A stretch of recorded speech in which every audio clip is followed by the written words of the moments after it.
J'aimerais commencer le podcast aujourd'hui en parlant du privilège blanc. Je me sens pas à l'aise de parler de l'expérience noire parce que j'ai la face que j'ai. Par contre, je me sens à l'aise de parler de l'expérience blanche parce que je suis particulièrement blanc. Moi, je suis tellement blanc, mon groupe préféré longtemps, ça a été Korn. Je suis tellement blanc, j'ai embrassé 2 de mes cousines et je regrette pas. C'est une expérience érotique hallucinante. Et je suis tellement blanc que j'haïs les blancs. Il y a rien de plus blanc qu'haïr les blancs puis tout le temps crier « Fuck les blancs! Oh, les blancs sont gossants! Hein? » et être blanc. Ça, c'est la quintessence du caucasien.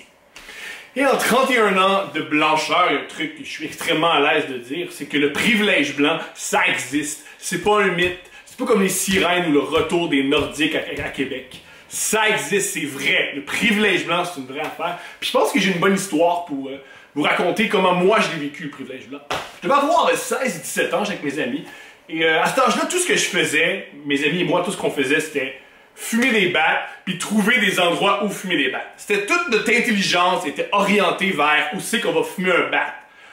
On brainstormait où c'est qu'on fume un bat. Sur le bord de l'eau, oh ouais, bonne idée. Dans une usine désaffectée, ouais, bonne idée. On avait tout le temps des idées de places où aller fumer des battes. Il y a un soir, il y a un gars qui a lancé, un de nos amis qui a lancé l'idée. Yo, je sais, on va aller fumer un bat en haut de la station-service abandonnée. On va monter la station-service, comme ça on va fumer un bat. Puis on va voir toute la ville, ça va être malade. Là, tout le monde, tous les amis, on dit « Ouais, on fait ça, c'est fou! » Tout le monde aimait l'idée, sauf notre ami turc.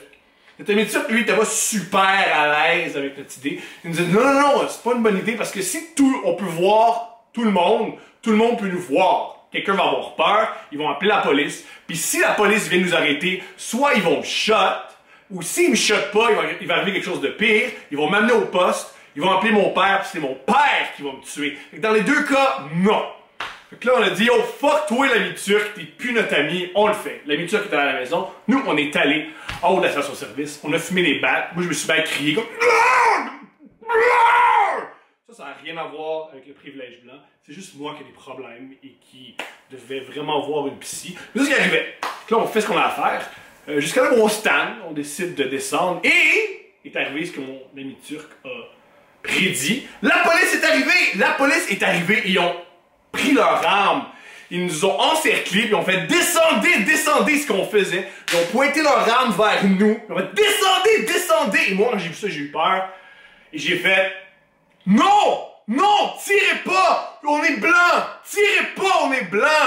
Et les policiers ont baissé leurs armes. Ça a marché. Quand j'ai crié qu'on était blanc, les policiers ont changé d'attitude. Ils n'ont pas été doux, ils ont été moins pires. Ils ont été fins avec nous. On a eu droit à le privilège. Ils nous ont traités différemment.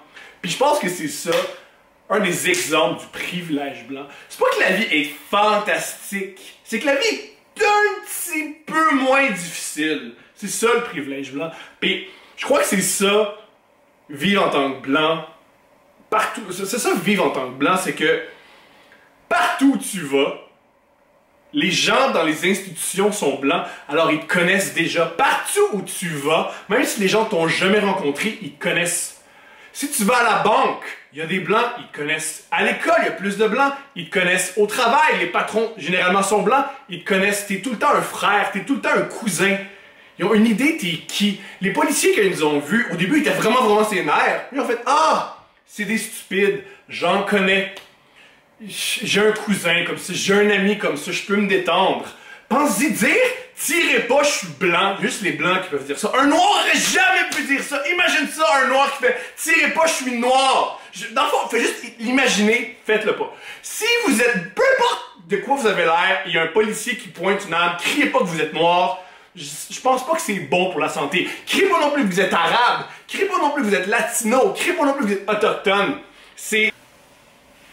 juste avant de finir, j'aimerais mentionner que, en tant que blanc, si je fais un peu d'empathie, ça a vraiment l'air bizarre être noir. De mon point de vue, être noir, ça doit être bizarre. Je m'explique, c'est que quand t'es noir, les noirs sont les leaders de la culture mondiale. Tout le monde aime leur musique, tout le monde veut danser comme eux, tout le monde veut s'habiller comme eux, tout le monde veut parler comme eux, tout le monde veut avoir leur corps, tout le monde veut être comme eux, mais ils sont quand même traités comme des citoyens de 2e classe. Tout le monde veut être comme eux, mais pas tout à fait des gens qu'on respecte. C'est bizarre. Je trouve que c'est le plus... ça ressemble à la chose la plus difficile de l'expérience noire. Parce que, en tant que noir, peu importe où tu vas sur la planète, tu vois la culture noire. Tu le vois dans les vêtements, tu l'entends dans la musique, tu le vois dans comment les gens s'expriment, comment les gens bougent. Partout sur la planète, tu vois ton influence. Par contre, nulle part sur la planète, t'es à la maison. T'es jamais chez toi. Ça doit vraiment être bizarre. Il me semble que, de mon point de vue, tout le monde veut être comme eux, mais personne veut être traité comme eux. Ça doit vraiment être trippant et j'espère que ça va changer. Sur ce, voici un podcast en studio avec Marilyn Jonca, une humoriste que j'admire. On parle pas du tout de l'expérience noire parce que les deux, on a de la famille du Saguenay. Généralement, quand tu viens du Saguenay, tu peux parler de bière, mais pas de l'expérience noire. On se garde une petite gêne. C'est un des épisodes dont je suis le plus fier. Marilyn a été exceptionnelle. Elle a fait de la thérapie et ça paraît. Ça fait un super bon épisode. Alors là-dessus, je vous laisse. Bon podcast!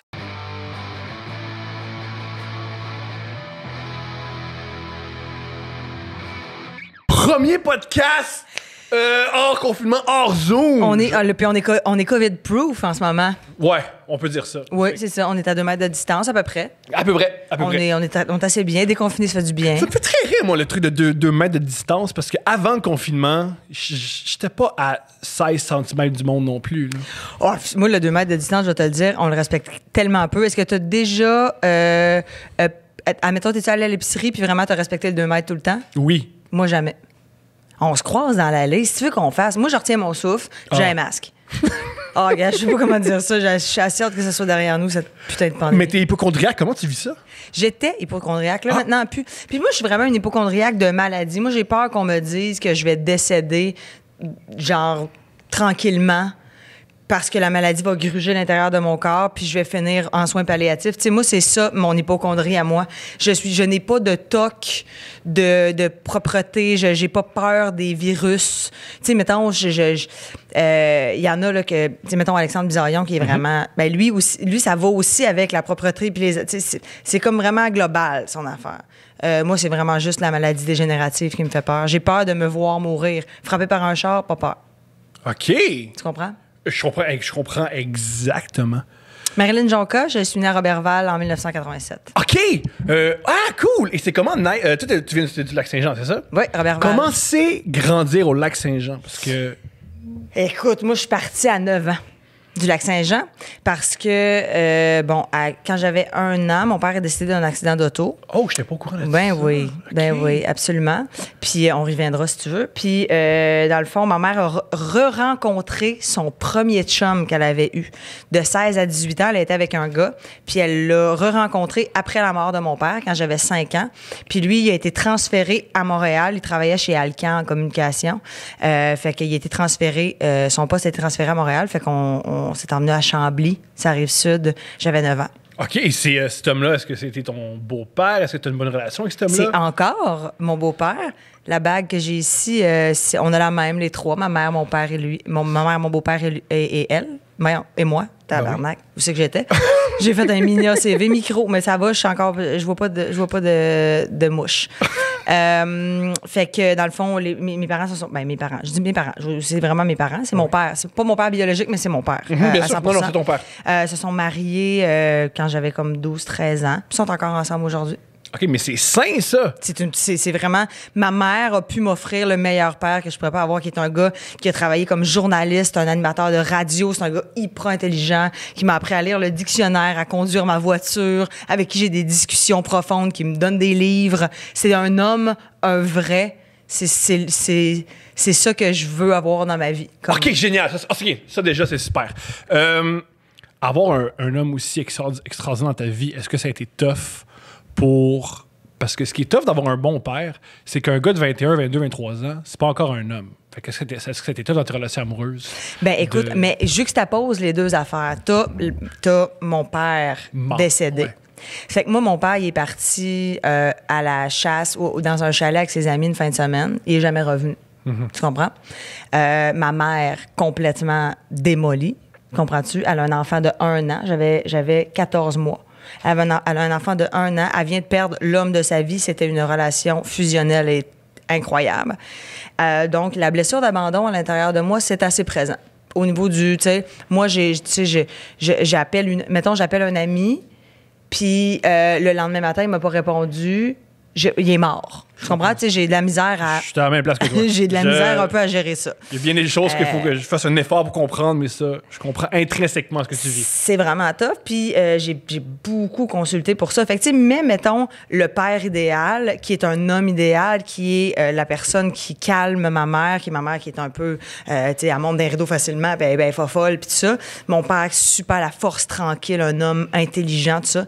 Mais ça, avec la peur d'être blessée puis d'être rejetée, ça fait que j'ai été, comment je dirais, très dépendante affective dans mes relations, un peu folle par moment. Puis tu peux facilement faire sortir le pire de moi-même quand tu m'insécurises. Fait que les belles relations que j'ai eues dans ma vie sont celles où est-ce que j'avais quelqu'un de calme qui me sécurisait et je sentais sincèrement qu'il était là pour les bonnes raisons. Mais ces personnes-là m'ont laissé, donc j'ai été brisée. Fait que c'est comme... Fait que je suis vraiment à la recherche j'essaie de bâtir des fondations très, très, très, très, très solides avant de m'embarquer. Wow, okay. Pour avoir une confiance, pour ça... Tu sais, quand tu apprends à connaître l'autre... Moi, là, l'affaire de genre, je me présente en étant le meilleur de moi-même, au début, je suis comme, regarde, moi, ce que j'ai envie, c'est savoir c'est quoi tes faiblesses, c'est quoi... T'sais, quand t'es vulnérable, c'est quoi? Moi, je vais l'être devant toi. Puis ça fait que c'est mes plus belles relations, ça. On commence très fortement dans la vérité, puis ça fait quelque chose de solide. Puis la lune de miel apparaît après dans quelque chose de super sain. Ah, puis est-ce que tu tombes en amour rapidement? Avant, oui. Maintenant, non. OK, on va commencer par avant. OK, premièrement, tes histoires d'amour, ça a commencé quand? Ça a-tu commencé à l'adolescence, jeune adulte? Pour moi, une histoire d'amour, c'est faut qu'il y ait au moins une petite relation. C'est pas juste j'ai 14 ans, je veux vraiment être avec Bernard, mais Bernard, c'est pas que j'existe. Ma première relation à vie, j'étais en secondaire 5. Oh, ça, c'est tough! C'est tard. Oh, tu trouves ça tard? Okay. C'est tard quand même. Là, moi, toutes mes amies avaient eu des chums, mais moi, j'étais vraiment terriblement coincée. Pas coincée, genre introvertie, mais... j'étais gênée là, d'embrasser des gars. Tu sais, veux pas, moi, j'ai pas pris mon bain avec mon beau-père. Là, je l'ai pas vu tout nu. Là. Fait que, tu sais, moi, le pénis d'un homme, j'en avais jamais vu un. Tu sais, on a le pénis de notre père quand on est jeune, c'est con, mais, tu sais, je veux dire, j'étais très figée. Très, très, très figée par rapport à tout ça. Moi, c'est l'inverse. Vu que j'avais jamais vu de femme nue, je voulais tellement vouloir que c'était agressif. Je voulais tellement voir que c'était agressant. Comme ça, Thomas, je peux te voir dans le chat! Comme, mais non, c'est un ou l'autre, hein? Non, vraiment... on est dans un party. Je peux pas juste montrer. Wow! Ouais, non, moi, puis, écoute, il s'appelait Benjamin. C'est drôle. En plus, disons-le, à l'âge de 16-17 ans, le but ultime d'une relation amoureuse, c'est de voir les parties génitales de l'autre. Si t'es pas prêt à le montrer, c'est très difficile que des hommes tombent en amour avec toi. C'est terriblement l'enfer. Mais te dire comment il a souffert mon premier chum, là. Moi, là, écoute, on était très amoureux, on était très proches, on dormait ensemble. Je dormais en coton ouaté de la tête aux pieds. Ça m'a pris 1 an. Ça a pris 10 mois avant que je couche avec. Secondaire 5. OK. Mais, tu sais, quand je dis... Il n'y avait pas de genre un petit peu de touche-touche. C'est pire. Pour ça, quoi, t'es gentil avec lui parce que c'est pire. Il n'y a rien de pire que... Parce qu'à 16-17 ans, une main sur l'estomac, c'est la chose la plus érotisante que rien. Là, je veux dire, une main sur l'estomac à 16 ans, c'est mieux qu'une... Dans des dur. Le mieux qu'un c'est plus d'intimité qu'un anulingus. Oui, je comprends. À l'âge de 30 ans, plus. Ouais. Fait que c'est quand même... éthique de ta part de juste faire je vais être en coton ouaté, on va dormir dans le même lit. Puis... Ah, pauvre, s'il faisait tellement petit, il était comme, mais je te le dis, j'ai pas envie de te violer, tu sais, je t'aime, puis je veux que ça soit, puis j'étais comme, mais je suis pas prête, puis là, je m'en allais au cégep. Mais félicitations à toi d'avoir mis ton pied à terre. T'aurais très bien pu piler sur ce que tu voulais, puis. Ah, j'étais bien trop, j'étais dans la peur, j'étais horrifiée à l'idée de voir un pénis. Mais c'est beau! Mais je pas que horrifiée. tu vives ça, mais c'est beau que tu te sois écouté. Ouais, oui. Mais tu sais, c'était vraiment, écoute, ça a failli coûter cette relation-là. Puis je m'en allais au cégep, puis je déménageais avec une de mes amies. Puis on avait vraiment 2 chambres collées, murs en carton, tu sais, genre, il y avait même pas de salon. Là. C'était une cuisine, 2 chambres, une toilette. Sur le bord du cégep, vraiment sur la rue du cégep à Saint-Hyacinthe. Puis là, j'ai fait, je peux pas faire l'amour pour la première fois à côté de mon ami. Il faut que je le fasse à la maison, dans ma chambre, dans mon intimité. Et puis, ça s'est passé. Puis après ça, on a été quand même... Ça me fascine. Ta première fois que tu as fait de l'amour. Quand est-ce que tu t'es dit, let's go, on y va? C'est assez flou, mais je sais que, genre...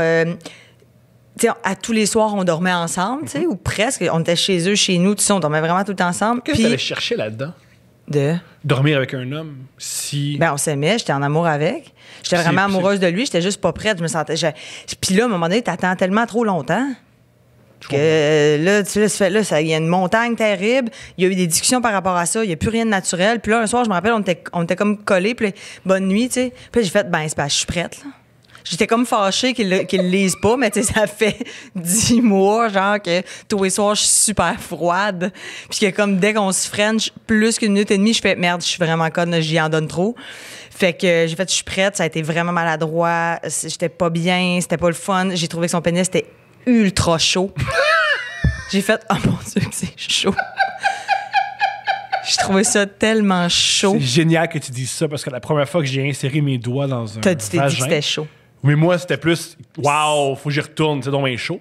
Mais c'est vrai, moi, j'ai eu la même observation. C'est donc bien chaud. C'est chaud, c'est bizarre, c'est chaud. Puis là, j'étais comme, ah mon Dieu. Puis il n'y avait rien de sexuel puis d'érotique. C'était vraiment, on le fait, tu sais. Puis ben. C'est mécanique. Des fois, tu veux juste passer au travers pour savoir c'est. Ouais, je voulais le vivre. C'est quand même fou le mythe la première fois que le cinéma américain nous envoie. Que hey, la première fois, il va se passer quelque chose de beau. C'est faux! Tu viens des rideaux, là, tu sais, ben voyons donc.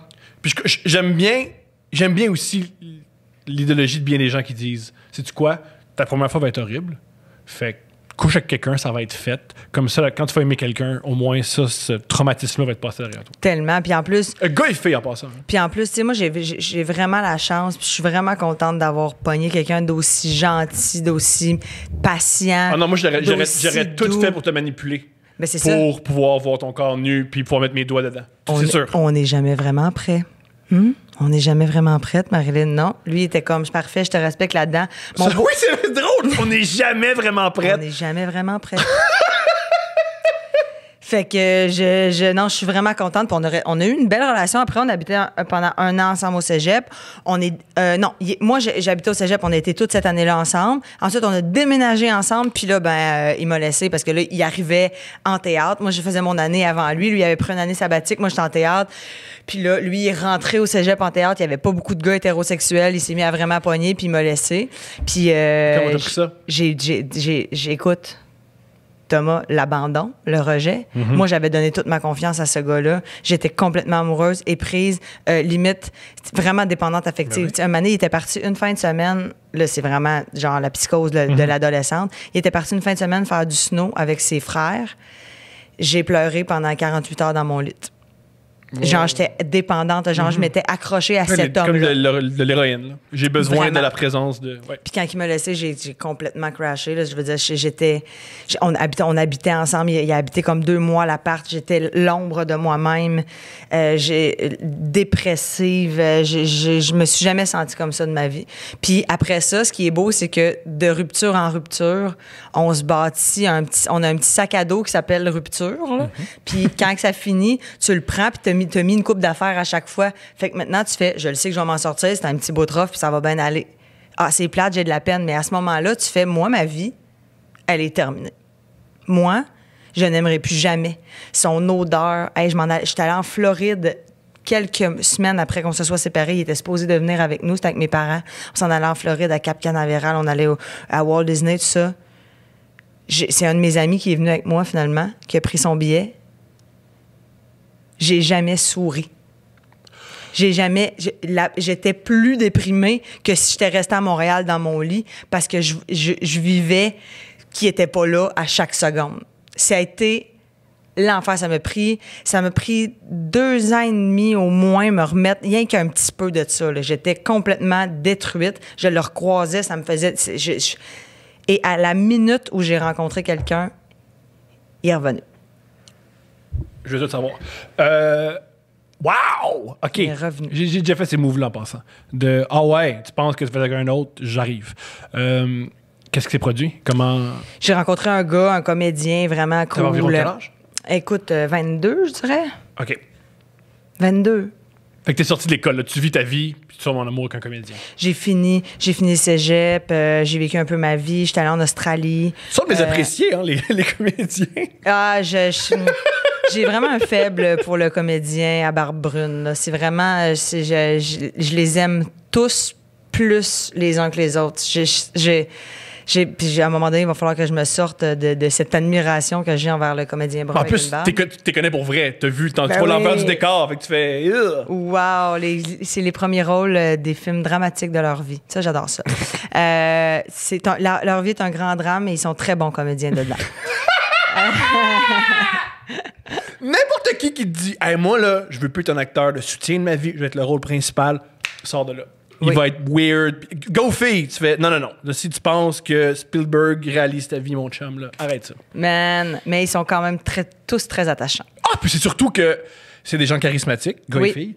Et très sensibles. Faire l'amour à ces gens-là, c'est une expérience sensorielle. C'est incroyable. Ça aide aussi. C'est un long métrage. Tadam. Il y a un début, un milieu, une fin, un dénouement. C'est pas une pub, là, qui... non. Ah, non. Pas une pub radio de 15 secondes. Non, on n'est pas là-dedans. Alors, tu as 22 ans. Tu commences à te sortir de cette relation-là. Je rencontre un comédien très incroyable. On a beaucoup de plaisir ensemble. Et Benjamin est revenu. Ben, il va, pauvre petit, il est tellement tanné que je parle de lui. En plus, il me dit, man, lâche-moi, tabarnak. Puis là, je dis son nom. Je suis désolée. Puis il est revenu. Il m'a laissé une lettre sur le balcon chez mes parents avec une rose et un disque avec les chansons de Yann Tiersen de Amélie Poulain parce que c'était un peu notre film fétiche. Et puis mon copain de l'époque avec qui j'étais depuis très peu m'a dit « Je te laisse l'espace nécessaire pour réfléchir à la situation. Si tu veux revenir avec lui, je comprendrai. Je ne suis pas le bon. » Puis j'ai fait « Tu sais quoi, Xavier? Non, je vais rester avec toi. » Puis il m'a crissé là 2 semaines plus tard. Wow! En me disant peut-être que j'étais la personne dans ta vie qui t'aurait empêché de revenir avec ton ex. J'ai eu beaucoup de peine. C'est pas arrivé. T'as rien eu. T'es passé de 1 gars, 2 gars, plus de gars. Plus de gars. Super! Mais en même temps, je pense pas que de revenir avec mon premier chum aurait été une bonne histoire. C'est extrêmement manipulateur en passant. Rentrer dans la vie de quelqu'un d'autre, mettre une rose, c'est... Non, mais on s'était recroisés. Ça fait vraiment longtemps qu'on s'était pas vus, mais on s'était recroisés dans un événement. Puis ça avait, tu sais... Il y a comme quelque chose qui était weird, là. Ça s'appelle la tension sexuelle qu'on a avec un ex. Non, c'est pas sexuel. On n'a jamais vraiment été tant que ça. Raison de plus? C'était vraiment... Hey, j'ai toujours voulu coucher avec toi, puis là, t'es devenue une femme, là, c'est le temps. Non, je pense que c'était vraiment... Ben, peut-être pour lui, mais moi, c'était vraiment... Ça m'avait happé à quel point je m'ennuyais de lui. Tu sais, j'étais comme, tu sais, man, on était bien. On était vraiment bien ensemble. C'était cool, les deux, tu sais. Fait que ça m'a brassé un peu, mais c'est correct qu'on n'est pas revenus ensemble, puis tu sais, tout est beau, là. Wow. Puis à chaque fois... Puis dans toutes mes ruptures que j'ai eues dans ma vie, j'ai toujours rappelé. C'est le premier que j'appelle. Il vient me faire manger de force. Wow! Il fait, là, tu vas manger, là, il faut que tu fasses... je fais le pas. T'as-tu peur, des fois, de tomber aussi bas quand t'es triste? C'est pas épeurant? Ça fait longtemps que j'ai pas été bas.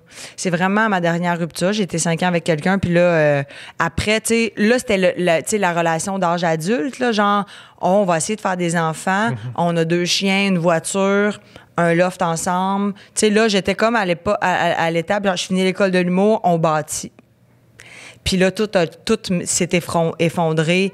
Dans l'espace de 1 mois, je l'ai complètement perdu, le genre de... On est amoureux, il y a une bague de mariage, de fiançailles dans les poches, il s'en va, tu sais. Fait que il a rencontré quelqu'un. Oh. Mais c'est des choses qui arrivent, je suis très heureux. Aujourd'hui, très heureuse pour lui, puis c'est bien correct. Puis en même temps, moi, là, quand j'ai fini l'école de l'humour, je me suis séparée, puis après ça, j'ai bâti ma carrière sur le fait que je suis une célibataire endurcie qui boit trop, qui est jeune trentenaire qui cherche. Fait que genre, si j'avais été en couple avec lui, ça aurait probablement pas été le même impact. Est-ce que je serais à la même place en ce moment? Je sais pas. Mais j'ai fait, ouais, c'est fini. je vais devenir workaholic et je vais tout faire pour gagner ma vie dans ce métier-là. J'ai dit, dans 5 ans, je vais gagner 500 000 $ par année. Va chier mon tabarnak. Let's go! Fait que j'ai planché, je me suis lancée à 2 pieds joints dans le travail. Puis ça fait en sorte que maintenant, ben on dirait que les gars, quand ça fonctionne pas, je sens que je suis une femme forte, accomplie, qui a quelque chose d'autre dans sa vie. Tandis que, à ma dernière rupture, je finissais l'école de l'humour, je me sentais un peu rien. Là, asti, j'ai de quoi. J'ai de quoi dans ma vie, fait que je me sens plus forte. Fait que je fais, OK, cette sphère-là, c'est de la merde, c'est pas grave, mais man, j'ai plein de projets, j'ai des amis incroyables, ma famille est en santé, wow, j'ai une carrière, je suis libre, j'ai de l'argent, j'ai un condo, wow, tu sais, t'es une femme. Je sors mes poubelles. Je me demande, je me suis toujours demandé ça par rapport à toi, puis là, je peux en fait te poser la question. Tout ce que tu viens de dire, t'es riche, t'es indépendante, t'es forte, tu sais ce que tu veux. Tu t'offres avec les hommes. Hey, je pense que oui. Mais on dirait que j'ai été dans le déni de ça bien longtemps. Puis c'est Gisèle qui m'a dit ça dernièrement. Très peu d'hommes qui sortent avec des femmes plus riches. Ben, pourtant, man, moi, ça me fait capoter parce que je me dis, wow, à quel point tu peux être gâté. À quel point, genre, hey, moi, j'ai le goût de faire ça, ça te tente-tu? Ouais, mais je le paye, c'est pas de problème. Ma mère est tellement généreuse, mon beau-père est tellement généreux. Moi, l'argent, ça n'a jamais été un problème dans la vie. C'est genre, ouais, ça sort, go. En veux-tu, on va, go. Là, j'ai les moyens de gâter la personne que j'aime, de faire comme, hey, tu sais quoi? Je vais acheter un chalet. Toi, tu le rénoves. Tu sais, non, mais tu sais, tu comprends-tu? Je vais acheter un chalet, toi, paye le 4 roues puis le ponton quand tu pourras. Genre, il est où le problème? Je pense aussi que il y a peut-être quelque chose d'intimidant. Une femme qui réussit, je sais pas. Je me pose vraiment la question. Moi, je suis super attirée par des gars qui gagnent bien leur vie. Et super turn-off par quelqu'un qui patine dans la marde. Je comprends pas pourquoi c'est pas la même chose pour un homme. C'est supposé être le... C'est lui le pourvoyeur, quoi. C'est ça, la vie? Je sais pas. C'est un peu ennuyant. Ben... C'est un peu ennuyant si tu... Changeons les standards, là, je sais pas. Est-ce que tu crois que toi... Je pense que tu as l'air vraiment courant de ce que tu es, puis ce que tu penses, puis ce que tu ressens. Toi, tu serais très à l'aise de sortir avec un homme qui fait moins d'argent que toi. Ah ben oui. T'es pas du genre... c'est tout à fait légitime de... Regarde, moi, je gagne beaucoup d'argent. Oui, je suis workaholic, puis je suis bonne dans mon métier. Je veux la même chose de mon homme. Non. Tu serais très bien avec un gars, mettons... Ben, tu sais, la chose qui me nourrit beaucoup l'amour, ça va être l'admiration. Fait que c'est sûr que... Ben, juste quelqu'un d'introverti, tu vas trouver ça le fun. Parce que t'es entouré de gens un petit peu... Ouais. Mais j'aime... le vecteur principal de tomber en amour, le sexe puis l'admiration, mettons. Oui. Fait que j'aurais de la misère à être avec un éboueur, mettons, pis sans dire que je juge ce métier-là, mais dans le sens que je peux pas dire que c'est quelque chose que j'admire. Dans le fond, tu voudrais pas quelqu'un qui a pas de métier, qui fait juste, moi, il faut travailler, fait que je travaille. Exactement. Tu veux un gars passionné. Exact. Même s'il travaille en construction, un gars qui est un ébéniste, qui travaille en construction, qui fait des toits, je trouve ça tellement sexy, un homme qui fait une maison. Genre, hein, tu pourrais, en ce moment, mettons, arracher mon cadre de porte. Puis faire un mur. C'est moi ou... Encore là, je te connais pas. Tout ce que je connais de toi, c'est un peu ce que je vois sur Instagram. T'aimes un homme... C'est sûr, je te vois pas qu'un gars qui mesure 6 pieds 4 puis qui fait des programmes informatiques. Mettons, là. Moi, je suis de type mâle, très mâle.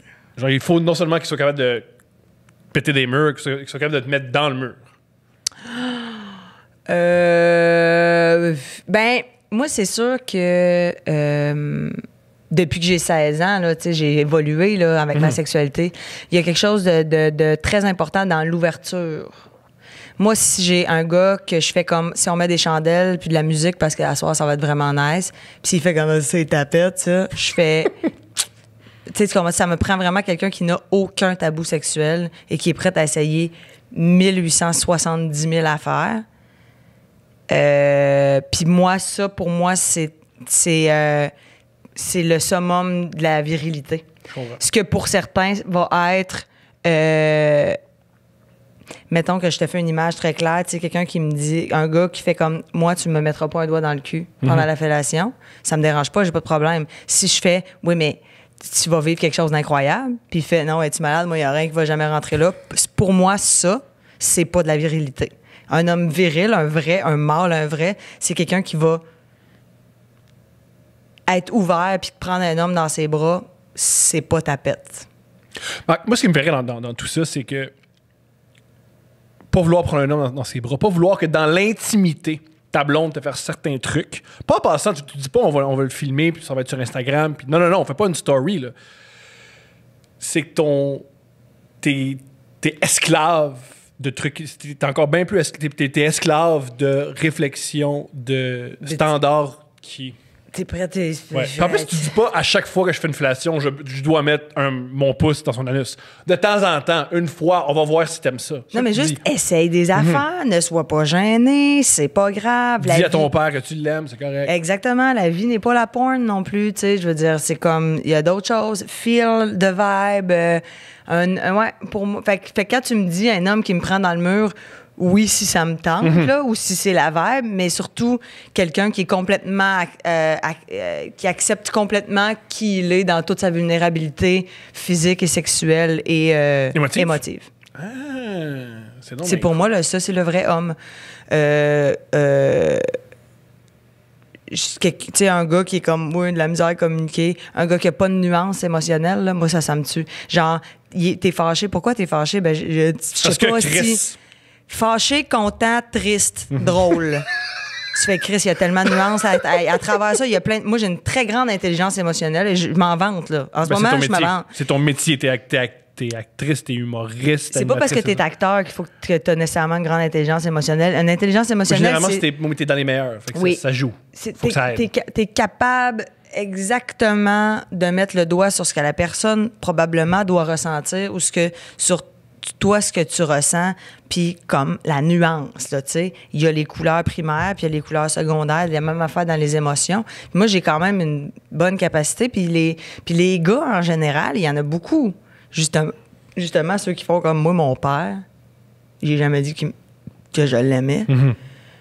C'est beau si tu lui dis à 30 ans en pleurant, ça, c'est super. Mais va un peu plus dans tes émotions. Essaie de mettre le doigt sur tes affaires. Fait que c'est un peu vers ça que je pourrais jamais, Thomas, être avec quelqu'un qui est juste... Un beau cul, un peu niaiseux. Je comprends.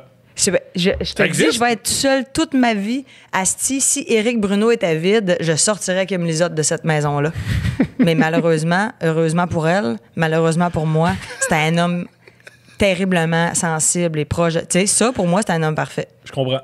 Vous êtes plusieurs dans le club à le trouver parfait. Oui, mais quand tu le connais, en plus, tu fais tabarnak, ça n'a pas de bon sens, mais en même temps, elle, c'est une A aussi en esti, cette femme-là.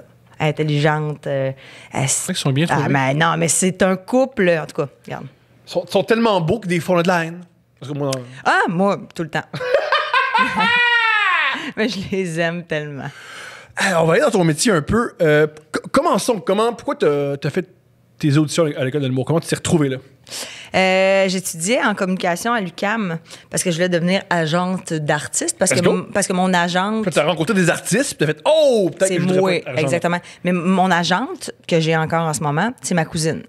Fait qu'elle, dans le fond, je l'avais approchée en disant « Bonjour, j'aimerais peut-être faire ce métier-là. » Elle fait « Parfait, fais un bac en com. » Puis en attendant, travaille à l'agence comme assistante. Je vais te donner des petites tâches à faire. Moi, t'apprends un métier tranquillement. Maintenant, elle s'est mise à me payer un petit peu pour que j'y aille. Puis après ça, elle fait « Fais ton bac en com, faites mon bac en com. Printemps érable. » Rien à calisser. Je suis chez nous, je fais aïe. Je travaillais dans un bar qui s'appelle le Tap Room, qui était anciennement après c'était le Rachel. Je travaillais au Tap Room, puis il y avait une des barmaids qui s'appelle Mélanie. C'est Mélanie Barmaid, il y en a plusieurs. Bref, elle. Mais non, mais qui a fait l'école de l'humour, on a mis Nadine Massy, Mélanie. Oui, voilà, Dubreuil. Qui a fait comme, man, toi, il faut que tu ailles à l'école de l'humour, ça n'a pas de bon sens. J'ai écrit un number, elle m'a repunché mon number, j'ai fait les auditions à l'école, j'ai été prise. C'était quoi ton numéro? Ouais, je parlais que j'étais une fille qui ne trippe pas les sports extrêmes. Je parlais de parachute, je m'étais évanouie en parachute, ce qui est vrai que, genre, quand j'ai fait du paintball, si j'ai passé la journée cachée dans l'arrière des headsets, c'est un peu ça. Ça avait bien été. Au début de l'audition, ils ont dit, tu sais, je te dis, Marilyn, on rit pas vraiment. Tu sais, je stresse pas avec ça. Tu sais, on est vraiment...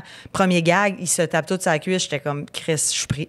Fait que j'ai fait le stage et t'as accepté. Ça, mais puis je voulais pas être humoriste, moi. Je voulais vraiment vivre la théorie de l'humour. J'avais envie d'apprendre en me disant peut-être qu'un jour, je vais être auteur pour des séries télé. J'aimerais ça, savoir être peut-être metteur en scène, productrice, peut-être revenir à l'agence, tu sais. Mais humoriste de scène, fucking mais. C'est la chose, j'ai trouvé ça terrifiant, j'avais pas envie, j'étais pas bien. Ou c'est pas un art que t'admires, des fois, on oublie non, que... j'adore! Des fois, le stand-up, on le met sur un piédestal, mais il y a bien des gens qui sont pas impressionnés par le stand-up, il n'y a pas de problème. Là. Ouais, mais, non, mais je suis vraiment fan. Écoute, Louis-José Hood, méga fan. Je l'ai vu 6 fois en show. Tu comprends, à l'époque, je capotais. Là, j'avais Stéphane Rousseau, Patrick Huard, les Denis, Jean-Marc Parent, je capotais. Sauf que seule, je débossais. Puis quand on a fait, moi puis Ève, un show ensemble en faisant, man, là, on fait un show parce qu'Ève À l'école, comment t'as vécu ça pendant 2 ans que t'étais coincé à être seul? T'haïssais ça fondamentalement? Ça devait pas être le meilleur numéro du monde? Ben non, pourtant, je performais super bien. OK. C'est vraiment... j'avais des bons vendredis quand même assez solides. Genre, je travaillais vraiment fort. Ça, tu sais, par exemple, j'ai tellement peur de ce métier-là que je me dis, c'est pas vrai que je vais me planter. Asti, je peux pas en plus vivre ça. Fait que je me préparais vraiment beaucoup. Je travaillais, j'avais la tête dans mes textes sans arrêt. Mais j'étais terrifiée.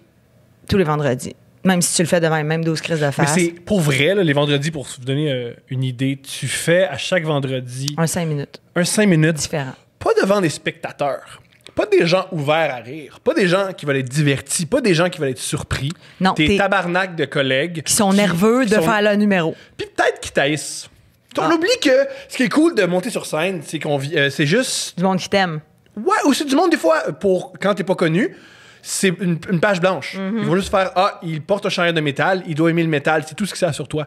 C'est particulier faire un numéro devant des gens qui ont un bagage, devant des gens qu'il y a 2 jours, tu t'es saoulé avec lui, puis t'as dit que sa blonde est niaiseuse. Mais il va pas rire de ça. Tu t'es pogné un peu, tu sais, c'est ça. Là. Des fois, aussi, tu passes dans un ordre, puis là, comme tout le monde est fatigué parce que Philippe Audrey, il a pris 25 minutes au lieu de 5 minutes. À un moment donné, là, c'est ça. C'était vraiment, c'était l'enfer. Tu sais, des fois, les vendredis ensoleillés, tu veux pas écouter ton collègue faire un numéro que tu sais qu'il a écrit la veille sur... les chasse-neige. Tu veux juste aller dehors, dans le parc, vivre ta vie. T'as hâte à la fin du... Puis tu sais, on dit c'est 5 minutes à écrire par semaine, mais à travers ça, t'as des cours. Où est-ce qu'il faut que tu donnes des travaux? Où est-ce qu'il faut que tu rentres des choses? Puis c'est pas juste des formules mathématiques. Non, il y en a pas de ça. C'est ton cerveau qui doit être créatif, même si t'es pas dans une plage horaire. Tu sais, écoute, j'ai trouvé ça hallucinamment le fun. Je me suis fait des amis. Tu sais, Charles Deschamps, c'est comme mon frère. Philippe Audrey, Joe Guérin, Ève. C'était un coup, quoi, en tout cas. Ouais, c'était vraiment une belle année. Puis on a eu du fun dans Tabarnouche en tournée. Puis quand j'ai fini l'école, je me bouquais d'un bar en me disant comme oui, c'est ça, je vais faire comme les autres parce que tu veux pas perdre la main, tu sais. Mais moi, j'ai commencé à jouer comme comédienne en sortant. Fait que là, j'étais là, j'aimais bien mieux très tôt, tu jouais dans ça. Série Noire, je t'ai vu dernièrement, dans Série Noire. Ouais, puis dans... Puis ça, c'est dans pas mal quand t'es sorti de l'école, là. Ouais, j'ai fait ces gars-là aussi, Simon Olivier, le Mike Ward Show rapide aussi. Je me suis mis à faire des trucs. Tu sais, j'étais comme plus télé un peu. Là, je faisais de la scène. Puis là, une année, Ève, elle avait une gig à Sainte-Anne-des-Monts, en Gaspésie. Il fallait qu'elle fasse 1 heure. Puis elle a fait, man, Marilyn, j'ai à peu près 15 minutes de stock. Puis j'ai fait, on écrit Nous, les humoristes, généralement, quand on a 15 minutes de stock pour 1 heure à faire, on fait, m'a parlé à la foule pendant 45 minutes ou je suis tellement génial, m'a trouvé une demi-heure sur scène. Ah, ouais, peut-être toi, mais pas moi. Et tabarnak. Moi, il faut qu'il y ait la virgule près, tu sais. Je suis tellement. Ça, non. Déjà, t'as un texte qui est bien, mais moi et mes collègues, on n'a pas de texte. On a pas. C'est comme des tunes. Là, on va parler de ça, on va parler de ça, puis après, on va parler de ça, puis à la fin, j'ai ma meilleure anecdote sexuelle, puis ça va être ça. Là. Ouais, non, c'est ça. Mais nous autres, on a écrit 40 minutes en duo. En se disant, on va faire comme 40 minutes de duo chaque, un petit 10 minutes chaque de number, on pogne la cagnotte, merci, bonsoir. On sort de ce show-là qu'on a appris dans le char en montant.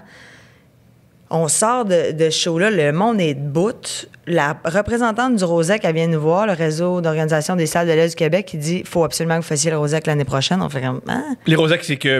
tu fais une tournée de salles dans l'Est du Québec. Ouais. Tous les artistes passent par là. C'est vraiment une superbe opportunité. Là. Fait que là, on était comme, aïe, aïe, OK. Ben, OK.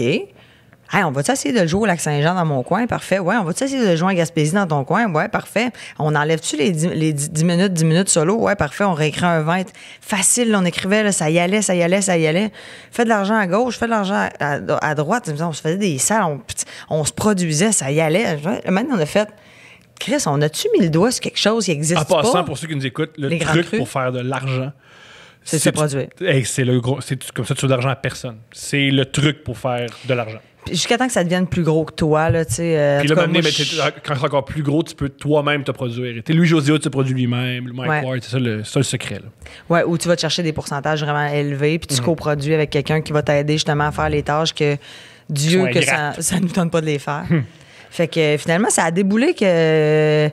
Ben, ça marche! C'est ça. On a vendu 100 000 billets, puis là, la tournée est comme un peu arrêtée, puis c'est un peu bizarre. Puis finalement, je suis humoriste. Mais c'est ça que t'es humoriste. Mais non, mais même encore aujourd'hui. Tina Fey a pas un bon. Tina Fey a pas 7 minutes sur scène en stand-up. À mon avis, Tina Fey, c'est une humoriste. Je comprends. Pour moi, c'est ça être un humoriste. Pareil, Ouais. t'es pas obligé de pas savoir s'habiller puis faire des fautes de français en faisant des jokes. T'es pas obligé de faire ça pour être humoriste à mes yeux. Juste hâte de voir ce qui va de. Moi, ce qui m'intéresse, c'est que t'as plein d'affaires qui m'intéressent. C'est un duo. Ouais. C'est comment un duo? C'est tough en tabarnouche. C'est vraiment tough. Ça nous a pris... Là, ça fait 4 ans, mettons, qu'on travaille ensemble. Même 5, presque, là, tu sais. Mettons, 4 ans assumé. Ça a pris 3 ans avant qu'on arrive à se comprendre. OK. Comment vous comprenez pas? On a 2 personnalités terriblement fortes. Ce qui fait que ça marche. Ève est plus de style à se victimiser. Moi, je suis plus de style bourreau. Je suis quelqu'un qui sait où il s'en va puis qui je veux me faire écouter. Ève a tendance à faire « Voyons, t'es en train de me battre. » Je fais « Non, je suis pas en train de te battre, je suis en train de débattre un point. Ben, tu vas parler différemment. » Fait que là, c'était comme victime-bourreau. À un moment donné, tu fais « Je peux pas être bourreau. Je veux dire, je ne suis pas comme ça avec mes autres amis. Pourquoi qu'avec elle, je me sens de même? » Le « elle », c'était comme « T'es une malade mentale. » Puis là, je fais « Moi, mais Ève, je veux dire, écoute, ça avait pas... On arrivait tellement pas à se comprendre jusqu'à temps qu'on fasse...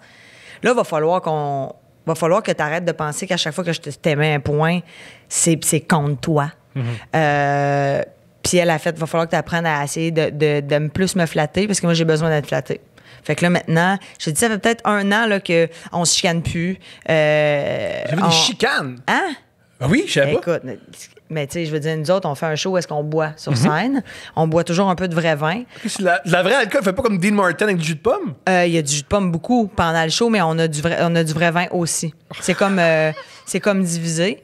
On prend 2 coupes chaque, assurément, pendant le show. Puis on oublie que, pour l'avoir fait, quand tu bois sur scène, avec l'adrénaline, de la lumière en face et le désir de performer, ça décuple. Là. Mais moi, c'est quand je sors de scène que je viens chaude. Ouh! C'est pas pendant que je suis sûre. OK. Parce qu'on est comme tellement dans l'affaire, puis on est tellement habitué que je m'en rends pas compte. Je sors de scène, je suis comme tabarnak. Puis en plus, à la fin du show, je suis vraiment ivre. T'sais, je joue la fille très, très ivre. Fait que de me sortir de ça, un peu pompette, tu sors de scène, là, tu viens de jouer la fille calissement pactée pendant 20 minutes. J'ai de la misère à revenir dans mon état normal. Fait que je sais pas si je suis saoule ou juste vraiment trop dans le personnage. En tout cas, c'est vraiment un peu bizarre. Puis, tu sais, c'est sûr qu'après les shows, ben nous autres, on va à la chambre d'hôtel, on a du fun, on prend un verre, on s'est engueulé solide, tu sais, des fois, là, que c'était... Mais à propos de quoi? On se comprenait pas. On se comprenait pas. Moi, je fais non, mais non, puis elle a fait non. Puis tout ce qu'on fait, c'est pas écouter l'autre. C'est tough avoir une blonde, hein? C'est l'enfer. Non, mais c'est vrai, c'est tough avoir une blonde. C'est complètement l'enfer. Puis moi, je suis plus gars dans la relation, genre, man, on peut-tu arrêter de se prendre la tête? Ça a été vraiment beaucoup d'adaptation, mais toujours avec le désir que ça s'améliore. Puis on a pris une coach de vie comme directrice de tournée. Ça, là, quand j'ai entendu ça, j'ai trouvé ça hallucinant. Qui nous a tempérés, qui nous a fait... Okay, mais c'est quoi le travail que vous avez fait avec une coach de vie? Ben déjà, chacun individuellement, on la consultait. OK. Moi, je l'ai rencontré, c'est Kim Ross qui m'a dit faut absolument que tu ailles voir. Avoir le même Ouais. aide psychologique que sa collègue. Oui, puis ben, c'est la plus outillée pour nous dire, tu sais qu'elle est comme ça, tu sais qu'elle est comme ça. Tu sais, là, Marilyn, le travail que tu as à faire, c'est ça. Moi, je vous vois aller quand vous avez bu, puis que ça la déclenche, puis tu le vois. Fait que là, à un moment donné, là, tu sais, tu fais... Mon Dieu, OK. Fait que là, dans le fond, moi, ça, faut que je fasse attention à ça. Tu sais, faut être volontaire aussi là-dedans, puis mettre l'orgueil de côté, puis faut qu'on casse notre pattern. Fait qu'avec Gisèle, ça a vraiment, c'est elle qui grâce à elle que tout, ben, puis notre volonté aussi, parce qu'on s'aime. Tu sais, Ève, c'est ma sœur, c'est ma partner, c'est difficile de travailler avec sa blonde.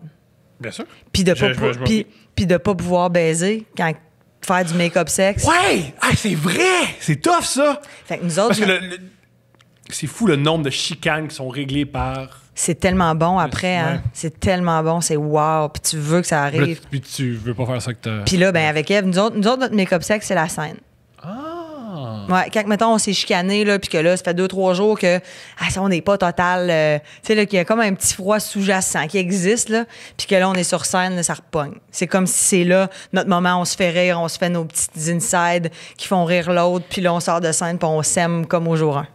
Est-ce que des fois, c'était tough dans votre duo quand une avait un contrat puis l'autre n'était pas impliquée? Ou jamais ça a été une question? Ça a été difficile au début, ouais, parce que moi, c'est parti plus vite que Ève. Fait qu'au début, c'était difficile, mais je pense que c'est pas tant qu'elle était jalouse ou quoi que ce soit, plus que moi aussi, de la manière de pas trop en parler, de pas vouloir la froisser, la blesser. Ça a créé un terrain glissant. À un moment donné, c'est sûr que tu sais, c'est sûr que tu as envie l'autre. C'est des contrats que tu as envie d'avoir, tu sais. Puis là, ben ça s'est rétabli quand ça s'est mis, elle, vraiment de son côté, à tout autant décoller puis à avoir, tu sais, autant de contrats qui sont différents, mais tu sais, qui sont tout autant plaisants pour elle. Elle travaille énormément, Ève, là, tu sais. Fait que maintenant, on ressent plus ça, mais au début, il a fallu qu'on s'adapte. Ça a été de la discussion, mais en même temps, il y a de l'orgueil de faire, mais je m'en calisse que tu as ces contrats-là. Tu fais, ben non, ça paraît que tu t'en crises pas. Mais c'est correct. C'est vraiment correct parce que j'étais à ta place, je vivrais la même affaire. Fait que c'est juste, je vais juste essayer de te respecter là-dedans. Puis après ça, il y a aussi la place des grandes crues, tu sais. Est-ce qu'il y en a une qui est plus de cœur là-dedans? Tu sais, Ève a tout le temps été tellement de cœur avec les grandes crues. Moi, j'ai toujours été la fille qui fait, mais moi, j'ai envie d'avoir une carrière solo, j'ai envie d'avoir mes affaires de mon côté. Elle apprenait ça comme un affront aussi, de faire, OK, mais dans le fond, c'est pas important pour toi? Puis je disais, ben oui, c'est important, mais on n'a peut-être pas la même importance. Puis pour moi, c'est Marilyn et fait de la radio, est comédienne, fait de la chronique, puis elle a les grandes crues. Peut-être que c'est les grandes crues en premier. Tu sais, tu te définis peut-être plus par les grandes crues. Je dis, fais des trucs par toi-même, va vers, tu sais, vers des projets qui vont te faire shiner en tant que F. Puis à la seconde où est-ce que c'est parti, moi, c'est important de ne pas finir comme les grandes gueules. Les grandes gueules ont été les grandes gueules pendant 30 ans. Puis c'est difficile de sortir de ça. Moi, José, c'est encore un grande gueule. Je comprends. Puis je suis triste qu'il soit pas que Mario. Je comprends. Parce qu'ils ont tellement été définis ensemble. Fait que pour moi, c'est important qu'on soit un duo, mais que ça fasse partie des projets qu'on a chacun de notre côté. Ah, c'est brillant. L'alcool, ta relation avec l'alcool, tu as commencé à boire à quel âge? Quand même sur le tard. Moi, je fumais du pot secondaire. Là. OK. Je buvais quasiment pas. C'est comme ironique parce que c'est plus facile à l'époque, à notre époque, on a plutôt le même âge, de trouver du pot que de boire. Fait qu'on fumait parce que sortir de l'alcool, c'était compliqué. Fumer, c'était moins cher. C'était plus... Ouais, j'ai commencé à boire. Mes amis, je me suis fait une gang. Quand je me suis séparée avec mon premier chum, j'ai un de mes amis avec qui j'allais au secondaire qui a fait, man, faut que je te présente ma gang, ils sont malades mentales. C'est tout du monde qui travaille dans le milieu artistique maintenant. Un directeur photo, une réalisatrice, un comédien. On a vraiment une humoriste. Tu sais, on gagne toute bien notre vie dans notre métier. Mais à l'époque, on était juste des artistes pétés. Ils me présentaient cette gang-là. Je suis devenue folle comme de la merde. Et eux, ils faisaient des soupers, là, tu sais, d'adultes. Puis moi, j'étais comme un peu plus jeune qu'eux. Puis ils buvaient du vin. Puis moi, je tétais un verre de rouge. J'avais peur d'être saoul. J'avais peur de... J'aurais jamais cru ça. Ouais. Je pensais que t'étais comme Obélix, t'étais très jeune, t'étais tombé dedans. Je pensais qu'on avait le même rapport à l'alcool. Non. Puis à un moment donné, le pot m'angoissait. Puis je me suis mis à comme accepter un peu que je sois pompette. Puis à un moment donné, là, tu sais, j'ai vraiment très bien vécu ma vingtaine. OK, ça veut dire quoi, ça? Ben, j'ai été sur le party en tabarnouche dans ma vie, là. Tu sais, mettons vraiment... tu sais, j'ai le coude léger. Je suis une fille très festive. Ça fait pas longtemps que j'ai repris le contrôle. OK! Ça veut dire quoi? Ça veut dire que tu peux boire tous les jours? Ça veut dire que quand tu bois pas sans te saouler? Ça veut dire quoi, ça? Ben, en fait, c'est qu'à un moment donné, j'en avais parlé à Phil Saint-Vite, mais moi, c'est comme... je vois ça comme les Olympiques, le milieu artistique, tu sais. Puis, mettons, pour moi, Véronique Cloutier, c'est une grande médaillée. Tu comprends? Parce que c'est une femme travaillante, c'est une femme de talent, c'est une femme qui a pris des décisions dans sa vie. C'est Michael Phelps. Pour arriver où est-ce qu'elle est, tu sais. Puis, ben, à un moment donné, je me suis dit... J'ai eu une discussion avec mon agente en Afrique du Sud en septembre passé, quand je suis allée pour Occupation Double. Mon agente est venue avec moi. Puis elle a dit, Marilyn, moi, je vais être honnête avec toi. Là, tu stagnes.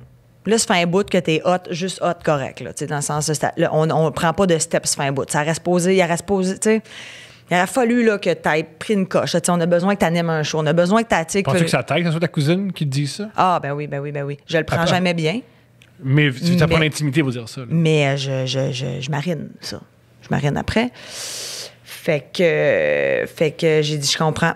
Elle dit, là, il va falloir que tu slackes le party un peu, il va falloir que tu prennes plus attention. Tu sais, fasses attention à toi. Ton cerveau, il faut que tu le gardes actif, il faut qu'il soit en santé, il faut qu'il soit bien. Fait qu'en revenant d'Afrique du Sud, coach privé, je m'entraîne 4-5 fois par semaine depuis ce temps-là. Est-ce que tu pourrais peut-être... Ça se peut-tu que tu as une personnalité excessive, mais que tu sais que tu as un excès, mais il faut que tu le mettes à quelque part? Fait que si c'est pas un homme, ça va être l'alcool. Si c'est pas l'alcool, ça va être l'entraînement. Si c'est pas l'entraînement, c'est ta carrière. Mais on dirait que quand je t'écoute, il y a toujours quelque chose qui est à 11. Ouais, j'imagine. C'est une analyse que j'avais jamais vraiment fait. Je pense que j'aime le vice. Puis toutes les formes de vice. Fait que faut que je contrôle ces vices-là. Puis j'y arrive vraiment bien grâce au désir d'avancer dans mon métier. Parce que je pense que si j'étais une hygiéniste dentaire, et je juge pas encore une fois ce métier-là du tout, c'est juste que... Mais tu sais que hygiéniste dentaire, tu fais 65 cas par année, puis dans 10 ans, tu vas faire 70, puis 75. Oui, mais tu vas jamais faire 450 cas par année, puis être le meilleur hygiéniste. Oui, puis tu peux boire le mardi soir parce que le mercredi, tu rentres à 9, tu sais, puis tu connais la gamique. Tu sais ce que tu as à faire, puis tout ça, là, ben, tu sais, si je voulais prendre un step, il fallait que je change. Dormir plus, m'alimenter mieux, prendre du temps vraiment pour moi. C'est un métier où c'est quand t'as tout le temps de l'alcool, puis quand t'as 2 minutes de congé, tu prends un verre avec tes amis. Fait que là, t'es tout le temps, finalement, un peu ça brosse. C'est dur de la motivation. Aussi, dans le milieu artistique, t'es avec d'autres alcooliques junkies. C'est ça qui est tough. C'est ça qui est tough. Fait que là, j'ai vraiment, depuis que je suis revenue d'Afrique du Sud en septembre, ma vie a complètement changé. T'as-tu perdu des amis? Parce que quand t'arrêtes de consommer, tu perds des amis. Ça vient avec. Ah, ben non. Non, c'est pas comme si j'étais dans la coke non plus. Là, je veux dire, dans le sens que c'est de l'alcool, les problèmes, genre de moi, je vais pas dans les bars. Je suis pas tout le temps. Je suis une fille de petits parties de maison, mais c'est juste qu'on a le coude léger, man. On finit tout le temps par on prend-tu rien qu'un verre ou deux, puis finalement, après une bouteille et demie chaque, on danse dans le salon. Mon problème, c'est juste je buvais trop souvent. Mais trouves-tu que par contre, ça a aidé ton art, l'alcool? Déjà, ça t'a peut-être décoincé. Ça qui est particulier avec la drogue et l'alcool, c'est que ça aide. Ça a des côtés positifs que des fois on omet, des fois Je sais pas si ça... Ben déjà, oui, c'est plus facile de jouer la fille saoule si tu l'es souvent. Ouais, ça a aidé vraiment full à l'écriture du show. Petit verre de blanc, on écrivait, c'était le fun. Ouais. Les grandes crues sur le gros vin, c'est le titre du show. C'est ça nos vies, esti. On boit, on est de même. Puis on représente vraiment une catégorie de filles. Maintenant, c'est fou là, à quel point la femme boit. Parce que c'était pas, il y avait pas ça il y a 80 ans, 50 ans, 30 ans. C'est nouveau. La femme boit. Fait qu'on rejoint vraiment un public. Fait que c'est sûr que c'est un moteur là, pour travailler. Sauf que là, maintenant, j'ai fait... Ouais, c'est ça. Là, j'ai ma place. Je me suis acheté mon condo. J'étais à la maison. J'ai ma maison. Là, il va falloir que je sois chez moi, à l'intérieur de moi. J'avais besoin de me retrouver à la maison au lieu d'aller dans la maison des autres puis pas regarder ma maison. Je comprends. Fait que en slackant tout ça, ça a vraiment... Là, je peux pas te dire que la pandémie a aidé sur mes... sur mes résolutions, c'est tannant, tu sais, Colin, t'as le goût de prendre un verre le soir, tu sais, puis moi, en plus, j'ai un de mes amis, lui, dès que le confinement est arrivé, il a fait, man, Marilyn, je m'en viens chez vous. C'est mon meilleur ami avec qui j'ai... Ah oui, je peux pas être tu seul fais un tout le temps. confinement avec quelqu'un d'autre. Ben oui, c'est vrai. Là, on est les deux ensemble, on va à SAQ, on se fait de la bonne bouffe, on boit du vin. Mais j'ai continué à m'entraîner puis j'ai jamais arrêté. Good. Fait que pendant le confinement, au moins, ça, je me suis gardé ça. Puis là, ben, je suis dans le... Bon, là, on se déconfine tranquillement. On revient à tes bonnes vieilles habitudes de genre, la semaine, on boit pas, la fin... Tu sais, c'est tout ça. Pas de show en plus, là, tu sais, on peut voir du monde. Tu sais, c'est comme... Là, il y a quelque chose d'effervescent qui est le fun, qui me donne le goût de reprendre un verre. Mais je suis vraiment contente et fière d'avoir mis ce problème-là, qui en était devenu un, derrière moi. Puis, et ce, sans devoir arrêter. Je comprends. J'avais cette peur-là qu'un jour, j'en arrive dans ma vie à faire, va falloir que j'arrête de boire parce que c'est un problème. Le 3e verre fait en sorte que j'en bois 15. Je comprends. Fait que là, j'ai appris qu'après 3 verres, tu peux en prendre un 4e, tu vas avoir la crise de soif d'en prendre 7 autres, mais t'arrêtes. T'as-tu des gros lendemains de veille? 0. Ça aide, c'est ça. Je pense que c'est ça qui aide pour... C'est malheureux parce que Michael aussi expliquait ça. C'est quand t'as pas de lendemain de veille, pourquoi arrêter? Voilà. Pourquoi? Ben, tu sais, 0, je te dis 0. Je suis maganée des bouts, là. Mais tu sais, c'est vraiment... Je suis ultra fonctionnelle. Même des fois plus comique. Ça, c'est bien maudit. Parce que des Sur fois, l'alcool, ben oui. Non, le lendemain. Le hangover, là. Mettons, OK. hangover d'une gig, là. Pourquoi tu crois? Ah, je sais pas, t'es ses vapes. T'es encore ses vapes. Il y a quelque chose de wouhou. Moi, j'adore faire les théories à 2 scènes. J'ai pas de... Bref, j'ai pas d'éducation, mais j'aime lancer des théories. Ça se peut-tu que tu sois un peu dans ta tête? Même énormément dans ta tête. Ça a plein de côtés positifs. Mais quand t'es dans la main de veille, t'as moins l'occasion de réfléchir. Fait que ce qui ressort, c'est plus surprenant. Est-ce que je suis dans ma tête, dans la vie? Non. Moi, je suis imbécile heureuse. Je suis assez... la vie est belle, la vie est un fromage. Je suis pas très analytique. Non, je pense juste que j'aime la... L'état? C'est comme si, mettons, tout le monde a fumé du pot dans l'appartement toute la soirée. Puis le lendemain matin, tu vas marcher ton chien, puis quand tu rentres, ça sent un peu le pot, puis tu fais « j'haïs pas ça ». Moi, l'alcool, le lendemain, j'ai encore un petit restant, puis je suis contente de ça. Mais des fois, c'est comme complètement l'inverse. Tu sais, tu joues avec les dés, là. Hein? Tu fais comme, j'ai de la radio demain. Ah, si, je vais être... Je peux pas dire je vais être capable, parce que des fois, c'est l'étau. Tu sais, fait que ça, c'est tannant. Fait que c'est pour ça que j'ai vraiment pris la décision de faire comme le travail, le party. C'est 2 choses. Sépare-les, arrive de bonne humeur, en forme. Tu sais, toujours... Puis c'est bien maudit, m'a dit de quoi? Quand je bois pas pendant 3-4 jours, me trouve moins vite. Je peux comprendre. C'est tannant, ça. C'est ça que tu dis. Tu fais, bon, là, crime, je suis prise dans quelque chose. Je suis d'un engrenage. C'est vraiment... Parce qu'on dirait que, je sais pas, je suis plus fatiguée, plus amorphe. Tu sais, le monde sont comme, ça fait une semaine j'ai pas bu, j'ai une énergie incroyable. Moi, je sais pas. Attends, ça, là, c'est un mensonge. C'est quoi, Pas ouais? toi, mais le mensonge de j'ai arrêté de boire, là, depuis, je bench 50 livres de plus, je bande tout le temps. Je me rappelle le matin, j'ai le goût d'appeler ma mère. C'est faux! Puis c'est ce que, à mon avis, c'est ce qui rend arrêter de boire pour bien des gens difficile. Moi, pour avoir à 2 reprises, j'ai arrêté de boire, là, je suis encore là-dedans. J'ai arrêté de boire depuis comme un mois. Bref, il n'y en a pas de... T'es pas plus en forme? Non! C'est faux! T'es fatigué? Tout à fait. Surtout ceux qui font « Hey, j'ai arrêté de boire pendant 4 jours, là. Ben là, j'ai des plus belles peaux. Je suis plus gentil. » C'est faux. C'est faux que tu arrêtes de boire et ta vie change complètement. C'est même un mythe. Et je crois que ça... Il y a bien des gens qui abandonnent, qui font « Hey, moi, j'ai besoin de boire pour être heureux. » C'est pas ça. C'est que c'est pas vrai que quand tu arrêtes de boire, ta vie est si exceptionnelle que ça. C'est sûr. Puis tu sais quoi? Moi, là... Il y a une affaire qui m'énerve avec l'alcool. La seule affaire, c'est quand je me mets à la théoriser. Parce que si on y pense, il y a un magasin qui existe avec plein de bouteilles. Pas cher. qui t'empoisonnent. Oui. Ça me fait battre triper. Puis des fois, tu t'empoisonnes au point que, comme Jerry Alain, tu te réveilles à côté d'un AEW avec un hamburger tout écrasé ses culottes, puis tu te rappelles pas pourquoi. Parce que ce poison-là peut te tuer si t'en bois trop. Puis nous autres, on fait comme 3-4 verres, je me sens juste assez bien empoisonnée pour avoir du fun. Ça me fait halluciner, faut jamais que j'aille dans... Quand je vais là, je bois pas. Tu sais, je m'empoisonne. Puis là, mané, tu viens chaud, puis il y en a qui s'empoisonnent au point de vomir. Il y en a qui s'empoisonnent au point de faire des choses sexuellement qu'ils n'auraient jamais accepté de faire. Il y en a qui changent de personnalité. Moi-même, je changeais de personnalité. Il y avait une partie de moi qui sortait qui était ignoble. Il y a de quoi de particulier qu'après certains verres, t'offres autre chose aux autres. C'est fou, hein? Moi, je suis vraiment happy drunk, là, au bout. Je pleure pas, je me fâche pas. Je m'ostine, par exemple. C'est sûr que si on part dans un débat, puis je pense que j'ai raison, ça se peut que ça finisse genre que je claque la porte, je décolle chez nous. Mais t'es pas comme ça. Non. Comme là, je suis convaincu qu'on aurait... J'ai dit des choses, tu n'étais pas d'accord. Tu n'étais pas fâché. Tu as fait « Ah, moi, je suis pas d'accord. Voici comme ça. Ouais. Ça s'est bien passé. » Ouais, mais c'est avec ça. du whisky, peut-être. On a comme plus d'affront. On a le goût d'avoir raison.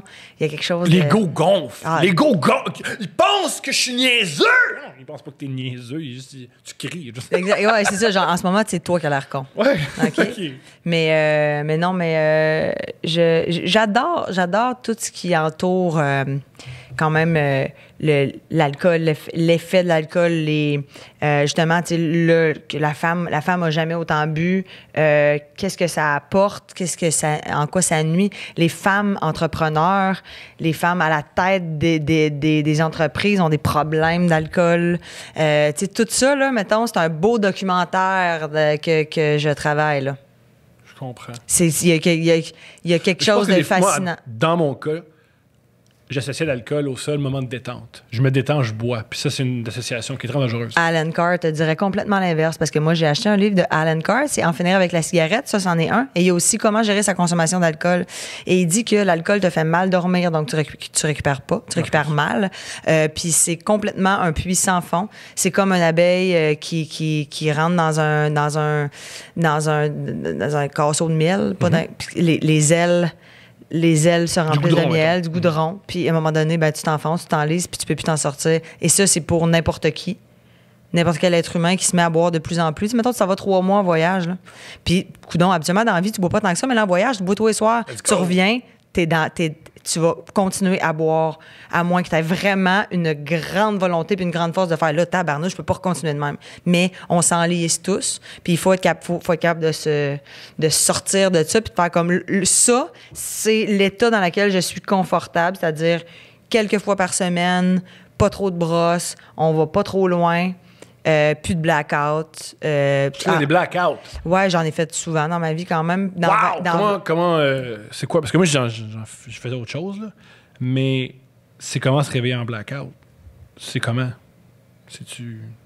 Ben, c'est bad trippant, tu sais. J'en ai pas fait énorme, là, mais tu sais, c'est bad trippant dans le sens que il y a vraiment un bout qui te manque, puis les bouts te reviennent pas, là. Puis tu fais, ben, OK, pendant 3 heures de temps, j'étais avec vous autres, puis j'étais normal. Ben, écoute, t'avais pas l'air si pire que ça, pour vrai.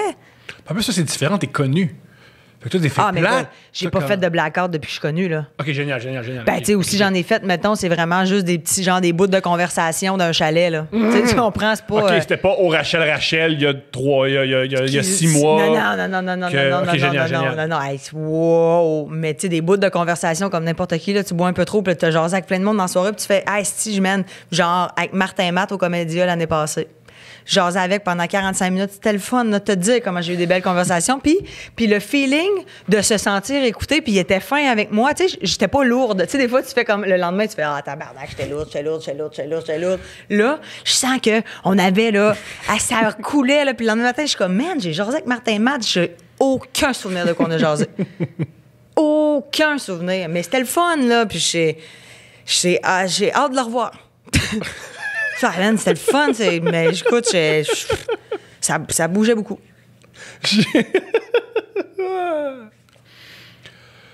Tu as participé à Occupation Double, pas directement, t'es pas une je suis pas une candidate. T'es pas comme bonjour! J'aime les hommes qui aiment le voyage et les voitures. Qu'est-ce que tu penses de cette émission-là? Qu'est-ce que tu penses de Occupation Double? Moi, là, je suis une méga fan de télé-réalité dans la vie. J'écoute, ça fait 21 saisons de Big Brother. À cause du confinement, en ce moment, il n'y en a pas. C'est un méga deuil dans ma vie. J'ai pas mal, Les Naufragés de l'amour. Tu comprends-tu? Animé par Étienne Boulay, j'ai écouté ça. Ça, là? C'est un bijou. Non! Oui. C'est pour ça que c'est extraordinaire. C'est que c'est pas vraiment bon. Et tout ce qui est bon des Naufragés de l'amour, c'est en rire. Et Étienne Boulay, à quel point il est beau, puis il peut s'en sortir. Puis qui met des chemises Vincent d'Amérique. C'est quelque chose. Mais ce style d'émission-là, comment il s'appelle le gars dans la deuxième saison qui est extrêmement beau, là? Bref, c'est particulier, ce show-là. Qui est extrêmement beau. Il y en a un qui est extrêmement beau. C'est Rudy qui s'appelle? Oui! Rudy! C'est-tu le black, ça? Effectivement. Oui. Il est très beau. C'était particulier, ça. Chaud, il était beau en tabarnak. Oui. Soivé un peu, là, comme... Il n'y avait pas l'inverse, mettons. C'était un peu comme Sidney Crosby qui vient jouer dans une ligue de garage. Là. Je comprends. Il n'y a personne à qui lancer à la POC. Mais moi, j'adore Occupation Double pour plusieurs raisons. De un, j'écoute ça depuis le jour 1 que ça existe. Je suis une femme... Moi, je suis une femme de divertissement et une fan de divertissement. J'aime vraiment voir des gens vivre des émotions sur de la Pépito Sangria. J'adore ça. Puis c'est drôle parce que de travailler sur Occupation Double, ça permet de rencontrer ces gens-là. Puis tu sais, on leur donne des personnages. Tu sais, veux pas, on a besoin de la fille qui est un peu méchante. On a besoin du gars. Puis on n'a pas le choix de miser sur une partie de la personnalité en faisant ça va être ça. Pour cette saison-là, ça va être ça. Quand je pense à Jonathan Fortin, qui est rendu un de mes meilleurs amis, c'est comme mon petit frère, ce gars-là, qui était dans la saison de Grèce, qui lui a été le gars intimidé, mais man, il y avait du fun avec les gars tout le temps. C'est juste que le soir, quand les gars sur le bord de l'eau parlaient dans son dos, c'est rien que ça qu'on a montré. Fait que quand tu rencontres après, il y en a qui te tapent ses nerfs, puis tu fais jamais de la vie, ça va être mes amis, mais il y en a que tu fais wow, quelle belle personnalité.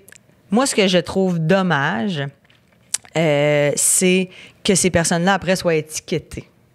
Moi, je croise Gab Julien, qui a eu genre 87 bars depuis Occupation Double, qui a gagné Occupation Double, genre Terrebonne, je me rappelle plus quoi.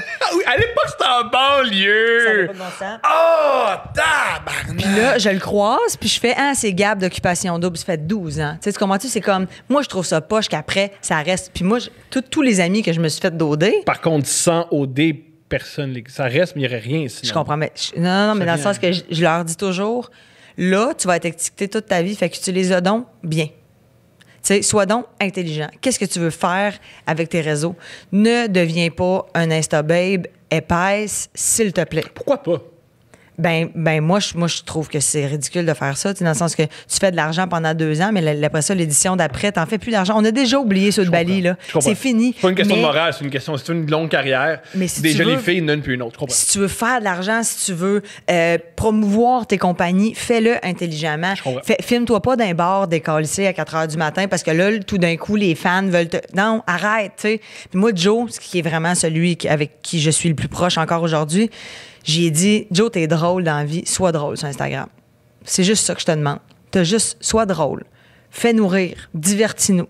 Tu travailles en construction, Joe. Yes. Veux-tu animer un show de TV? Non? Ben c'est ça. Sois drôle. Puis c'est ce que ça va faire, c'est que tu vas être toi-même, tu vas faire rire tes amis et le public qui te suit, puis tu vas avoir des offres pour faire des petites collaborations à gauche puis à droite, puis tu vas faire de l'argent un petit peu plus que ce que tu ferais en construction, parce que tu continues à travailler en construction. Puis tu sais quoi aussi? Tu vas sortir de ce style de télé-réalité-là, puis tu vas commencer à travailler tout de suite. Bon, on est complètement rendu ailleurs. Ce que j'adore d'Occupation Double, c'est de les voir French en voyage. C'est de travailler sur le show, fait que de savoir qui c'est qui a baisé. Parce que, OK, il baise, là! Ben oui, tant mieux! J'espère. Mais pourquoi on le voit pas? On le voyait avant. Moi, j'ai une saison, j'ai aidé quelqu'un pour écrire des blagues pour OD+. Et là, je l'ai écouté, mais j'ai fait... Mais là, moi, on m'a dit que c'était du beau monde qui baisait. Et je vois qu'ils sont beaux, mais je vois pas qu'ils baisent. Avant, il montrait un peu. Marie-Pierre Morin, on l'a su. Là. Marie-Pierre Morin, elle a passé pour... la pire des femmes, parce que, sais-tu quoi? C'est une jeune fille qui, il y a des beaux gars, on va y sucer. Ouais.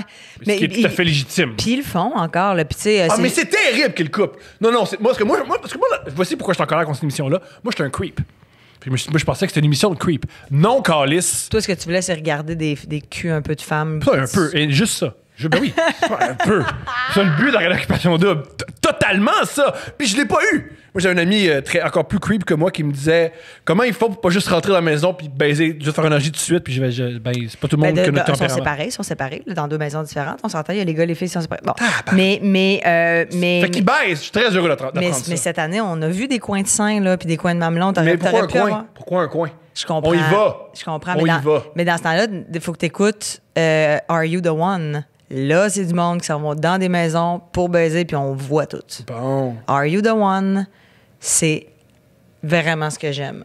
J'adore ça. Ça, c'est très voyeur. Je reviens pour c'est du beau monde qui se ils devraient coucher en occupation double, c'est que sinon, on les entend parler, puis c'est pas leur force. Fait que là, t'écoutes des gens pas tout à fait éduqués, qui ont pas vraiment réfléchi à la société, dire leur opinion sur comment ils se sentent. Ou au pire, des fois, quand ils sont en voyage, ils donnent leur opinion de ce qu'ils pensent de la société dans laquelle ils viennent d'être jetés. Puis, sais-tu quoi? Ça serait mieux que tu montes tes abdos.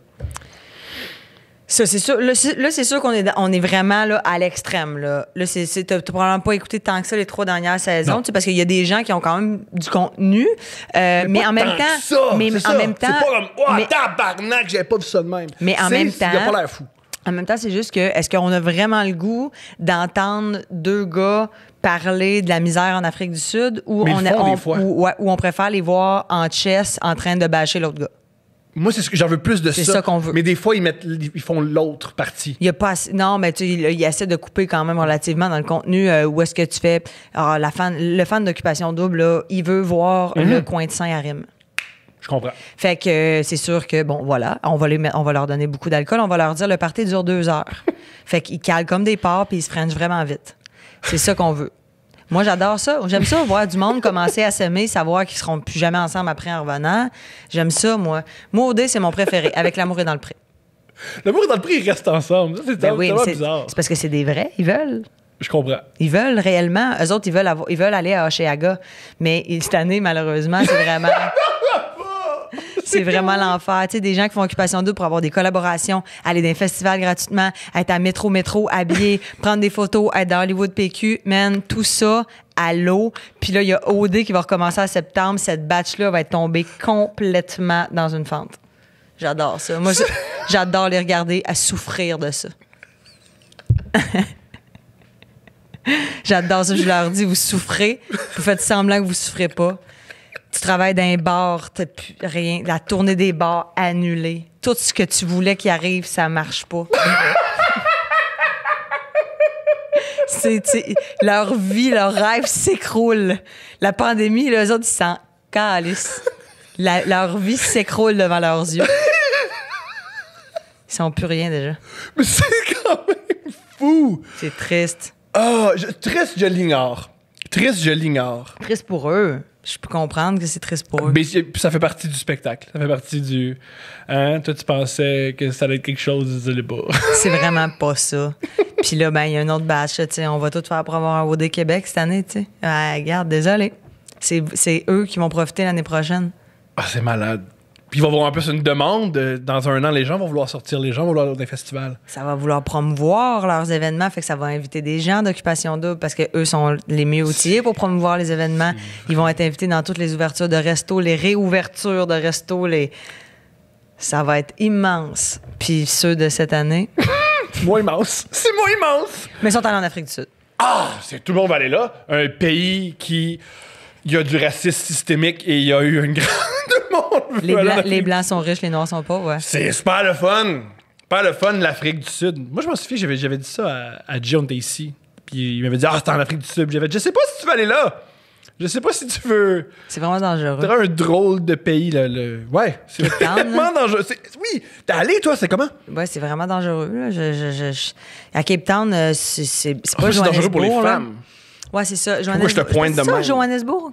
Oui, Johannesburg, c'est la capitale. C'est la ville la plus meurtrière au monde. Genre. C'est comme tous les jours, c'est tellement de meurtres. Cape Town, plus clean parce que plus riche, de gros taudis. Vraiment là, des endroits où est-ce que tu fais... je peux pas croire que c'était des maisons à 8 milliards. Puis là, on est rendu avec de la tôle puis des gens en dessous. Les gens sont noirs, ceux qui sont en dessous de la tôle, puis les gens sont blancs dans les grosses maisons. Fait que ça m'avait vraiment choqué. La ségrégation, c'est pas vraiment réglé là-bas. Là. Non. Puis je marchais dans les rues, puis je me sentais pas du tout en Afrique du Sud. Je me sentais en Californie. Je comprends. Dans les rues riches. Oui, Beverly Hills. Je me sentais dans le plus beau des États-Unis, le rêve américain. Fait que c'était un peu étrange. Mais somme toute, les Africains sont hallucinants, vraiment gentils. J'ai vraiment beaucoup aimé. Mais le soir, c'était interdit de sortir. Wow. Puis pas juste interdit, t'es mieux pas. Si tu le fais, ça t'es risques et périls, mais des vrais périls. Là. Ça peut être... Mais tu sais, je veux dire, puis je comprends pas comment l'Africain peut faire la différence entre moi, qui ressemble à une Africaine du Sud blanche, puis on a touristes d'en face. Je sais pas comment ils font pour trouver la différence, mais ils la trouvent, paraîtrait-il. Mais nous, on a vraiment fait attention. Puis j'ai été là seulement 10 jours, moi. OK. Fait que c'est beaucoup d'heures d'avion pour 10 jours. Wow! C'est comment être... qu'est-ce que tu es très présente sur Instagram, très populaire sur Instagram, très bonne sur Instagram. Qu'est-ce que tu penses de ce média social? Ben moi, c'est mon préféré. J'adore ça.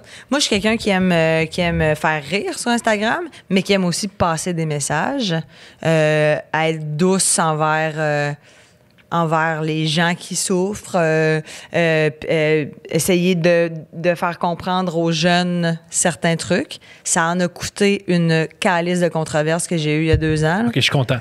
C'était comment, ça? Ben moi, c'était l'enfer. Je fréquentais un gars qui m'a laissé par message texte le soir que ça s'est arrivé. OK, on repart du début. Mais lui, il avait pas Instagram à l'époque. C'était pas à cause de ça. C'est juste c'est vraiment une coïncidence. un hasard de genre, ça allait plus bien, puis c'était vraiment la fin, puis c'est bien correct, là. Genre ça, mais c'était juste une journée où est-ce que moi, j'étais sur mon Instagram avant de monter en show. On était à Chappais, la ville natale des 2 frères, Éric et Sonny Cahouette. On était en show. Il y a des chansons écrites Chappais! Ben oui, entre l'Abitibi et le Lac-Saint-Jean, il y a un petit village, c'est ça. Puis j'étais sur mon Instagram avant le show, puis c'était juste des filles en maillot, des culs de filles. Mais c'est ta faute, ça. Une après l'autre. Mais c'est ta faute un peu, c'est toi qui suis des filles en maillot de bain. Ouais, mais je comprends, mais quand c'est tu sais, je veux dire, c'est des amis qui Moi, j'ai un ami qui m'a fait une très bonne blague. Il dit, moi, je suis gay, je savais pas que les filles étaient en maillot de bain sur Instagram. Je comprends. Mais en même temps, c'est des amis. Tu sais, là, tu fais comme, ah, ouais, ah, là, c'est rien que la photo de, ah, ouais, là, tu fais, OK, là, j'ai fait, ça n'a pas de bon sens. J'ai mis une photo de moi habillée, écrit en dessous, à un moment donné, tu sais, le message, c'était juste, tu sais, tu peux être belle aussi habillée, puis tu peux montrer plusieurs facettes de ta personnalité, pas juste ton corps. Je comprends que c'est un médium à photo, puis on aime ça, faire des belles photos, mais il y a aussi des stories, puis il y a aussi des affaires dans lesquelles tu peux comme montrer tout ce que t'es, parce que t'es une amie, t'es une grande sœur, t'es une fille drôle, t'es une fille... politisé, tu sais, peu importe. On devrait tout montrer. Puis moi, ce que j'avais envie de dire, c'était, ben, peut-être que juste ça, c'est pas super valorisant. On a comme fait le tour. Je suis sortie de scène. C'est juste avant de rentrer sur scène. Je suis sortie de scène. Oh, ouais. Il y avait 40 000 commentaires, des photos, Moi, je l'ai su sur Facebook que tu avais dit ça. J'ai eu comme, mettons, 15 000 abonnements en genre 2 heures. T'as-tu eu peur de... Parce qu'il y a des gens, des fois, qui vont juste s'abonner pour ne point t'aimer. Ah, j'ai perdu des abonnés, j'ai eu peur de... Moi, j'ai eu peur, là, je comprenais pas, là. Là, j'étais comme, mon Dieu Seigneur, je peux pas croire que ça s'en va gros de même. Ce que j'ai trouvé fou, c'est la journée même, j'ai vu beaucoup de gens, beaucoup de filles sur Instagram poser en maillot de bain pour te dire... J'étais taguée dans, je dirais, 2000 photos de fesses. Moi, longtemps, c'était mon fantasme être toi. J'aurais adoré être toi pour qu'on me tague sur toutes les photos de façon. Je comprends. J'aurais dû donner mon code. J'aurais pu aller voir ça. Mais comment t'as vécu ça d'être juste... Mais tu sais, c'était vraiment difficile parce que tu sais, le monde me disait suicide-toi. Tu sais, je peux pas croire que tu penses comme une femme des années 1900 puis comme un homme des années 1900. Mon corps, c'est mon corps. Puis là, j'ai fait le message n'est pas clair. Puis après ça, j'ai reçu à peu près, mettons, une vingtaine de demandes d'entrevues radio, là, tu sais, Marilyn. Pas l'arcan, là. Puis genre, on va parler, radio parler, on va te demander ton opinion. Tous les adultes étaient de mon bord et toutes les les jeunes filles entre 16 et 22 ans qui montrent leur cul sur Instagram me trouvaient dégueulasse. Fait que j'ai eu des messages de merci, ton post m'a permis de parler avec ma fille à la table, qu'on argumente sur le pour et le contre de ton post, puis de qu'est-ce que l'image qu'elle projette, puis ci, puis ça. Fait que je sais que j'ai amené vraiment du bon dans les discussions, puis que j'ai été comme le talk of the town, dans le sens, pas moi, le sujet. Ça a parti un débat, un peu. J'ai pu en parler dans différents médiums, puis j'ai jamais enlevé mon post, puis... je l'ai vu hier, ouais. Puis tout le monde en parle. Il m'a posé la question. Fait que j'étais vraiment contente d'avoir cette tribune-là, de répondre relativement intelligemment avec l'intelligence que j'ai. Puis c'est comment le 48 heures de calvaire? C'était bien... Moi, je partais en Grèce. Je m'en allais pour rôder en Grèce. Fait que je suis partie, puis c'était genre, tu sais, mettons, j'avais 12 heures d'avion à faire. Puis là, j'ouvrais mon cellulaire en sortant de l'avion, puis 40 articles. Tu sais, là, j'exagère 40, mais tu sais... Une dizaine, facilement. Ça arrêtait plus, là. Ça arrêtait plus. Puis le monde faisait « Ah ouais, c'est ça, tu fais pas de story. Est-ce que tu te caches? » J'étais comme « Je suis dans l'avion, man. Je viens d'arriver en Grèce. » Puis même si tu te cachais, c'est pas grave. Je veux dire, t'as proposé une opinion qui est pas populaire. T'es pas obligé de toujours répondre à chaque contre-argument. En fait, j'ai fait réagir... Tu sais, il y a 200 personnes qui réagissent sur 40 000. C'est eux qu'on écoute, là. Tu sais, comme les gens qui disaient que Maxi était grossophobe, tu sais. Ou comme en ce moment, la manif qui vient de se passer hier à Montréal, il y a eu un Steve Music qui a été pété, puis c'est ça qui s'est passé. Puis on a fait du grabuge tout le temps. Même si ça a duré 4 heures, même s'il y avait un message derrière, ce qui compte, c'est des gens ont volé une guitare. On les a pognés 8 minutes plus tard, parce qu'évidemment, ils sont stupides. C'est de ça qu'on se souvient. Exactement. Fait que je pense que le message... a été vraiment bien compris, puis que finalement, tu sais, c'est drôle parce que je recevais des stories après, tu sais, mettons les gens qui répondent à tes stories, puis là, tu regardes, puis la story d'avant, c'était quelqu'un qui m'envoyait chier, puis la story d'après, c'est « Je t'aime donc bien, toi ». Tu sais, ils ont oublié là, que j'avais fait, tu sais, c'est comme, c'est vite passé, ça m'a donné beaucoup d'abonnés, puis ça m'a donné la chance d'en parler, puis moi, je suis bien contente parce que ça, encore aujourd'hui, je suis complètement outré quand tu regardes l'Instagram de quelqu'un puis tu ne vois que ça. Pourquoi? Parce que je trouve... on est tellement plein de choses. Pourquoi on est obligé? Pars-toi, on est fans, man. Mais Instagram, c'est pas la vie. C'est juste une partie de un programme Instagram, c'est pas toute ta personnalité. C'est bien ce que tu veux montrer. Il y a quelque chose à mes yeux, il y a quelque chose d'extrêmement sain de montrer juste une partielle de sa personnalité. Puis, ce qui est dangereux, à mon avis, c'est quand on pense que on peut montrer toute sa personnalité sur Instagram parce que tout d'abord, c'est faux. Puis ensuite, c'est beaucoup demandé. Si tu perds ton identité, tu mets ton identité sur Internet, c'est gigantesque. Bon, mais d'abord, à la réponse, je vais te dire, je suis pas sûr que cette parcelle-là des gens m'intéresse. Mais t'es obligé de les suivre. Non, mais je comprends. Je suis maintenant... particulier moi, ça m'a fait beaucoup faire rire que tu aies autant de photos de fesses de filles dans ton film. Ah, mais tu sais, t'en avais plus que moi. Le filtre a été fait après, oui. Dans le sens que je ne veux pas voir leur publication parce qu'à un moment donné, c'est juste ça. Il y a des gens qui gagnent leur vie grâce à ça, puis ça, je trouve ça super. Il y en a que non. Je pense que ce qui me fait un petit peu de peine là-dedans, c'est que les jeunes filles qui suivent mettons, leur modèle, c'est des filles sur Instagram. Ils ont 14, 15 ans, puis c'est rendu que leur Instagram, c'est comme leur modèle. Je comprends. Puis ça va faire quel genre d'être humain? Je sais pas, tu sais, il y a quelque chose de très... Le culte de la beauté, la photo parfaite. C'est vrai que c'est très, très, très différent le faire à 28 puis le faire à 19. Moi, une de mes amies de 35 ans qui est en voyage, qui prend une photo d'elle avec les cheveux au vent puis le maillot dans raie, c'est comme, c'est correct, t'es formé, man, là, genre, puis c'est bien beau, là. Mais quand t'as 17 ans, puis c'est juste ça ton Instagram, puis que t'as l'air d'avoir 32 ans, puis mes amis de gars coucheraient avec toi, ça me met mal à l'aise. Moi, c'est très, très intelligent ce que tu dis. Moi, il y a certaines personnes qui vont me suivre que je vais pas poursuivre en retour, même bloquer, parce que, ben, ça, je sais pas c'est quoi la différence entre ça a l'air, c'est un peu pédophile. Je peux pas te suivre, mademoiselle. Il y a des filles de 14 ans qui te feraient bander. Je sais pas, imagine. Là. Mais non, mais dans le sens que c'est toi en plus qui est comme moi, tout ce que je veux voir, c'est des culs. Genre, tu comprends-tu? Il y a des filles de 14 ans qui sont d'un érotisme sur Instagram que tu fais waouh!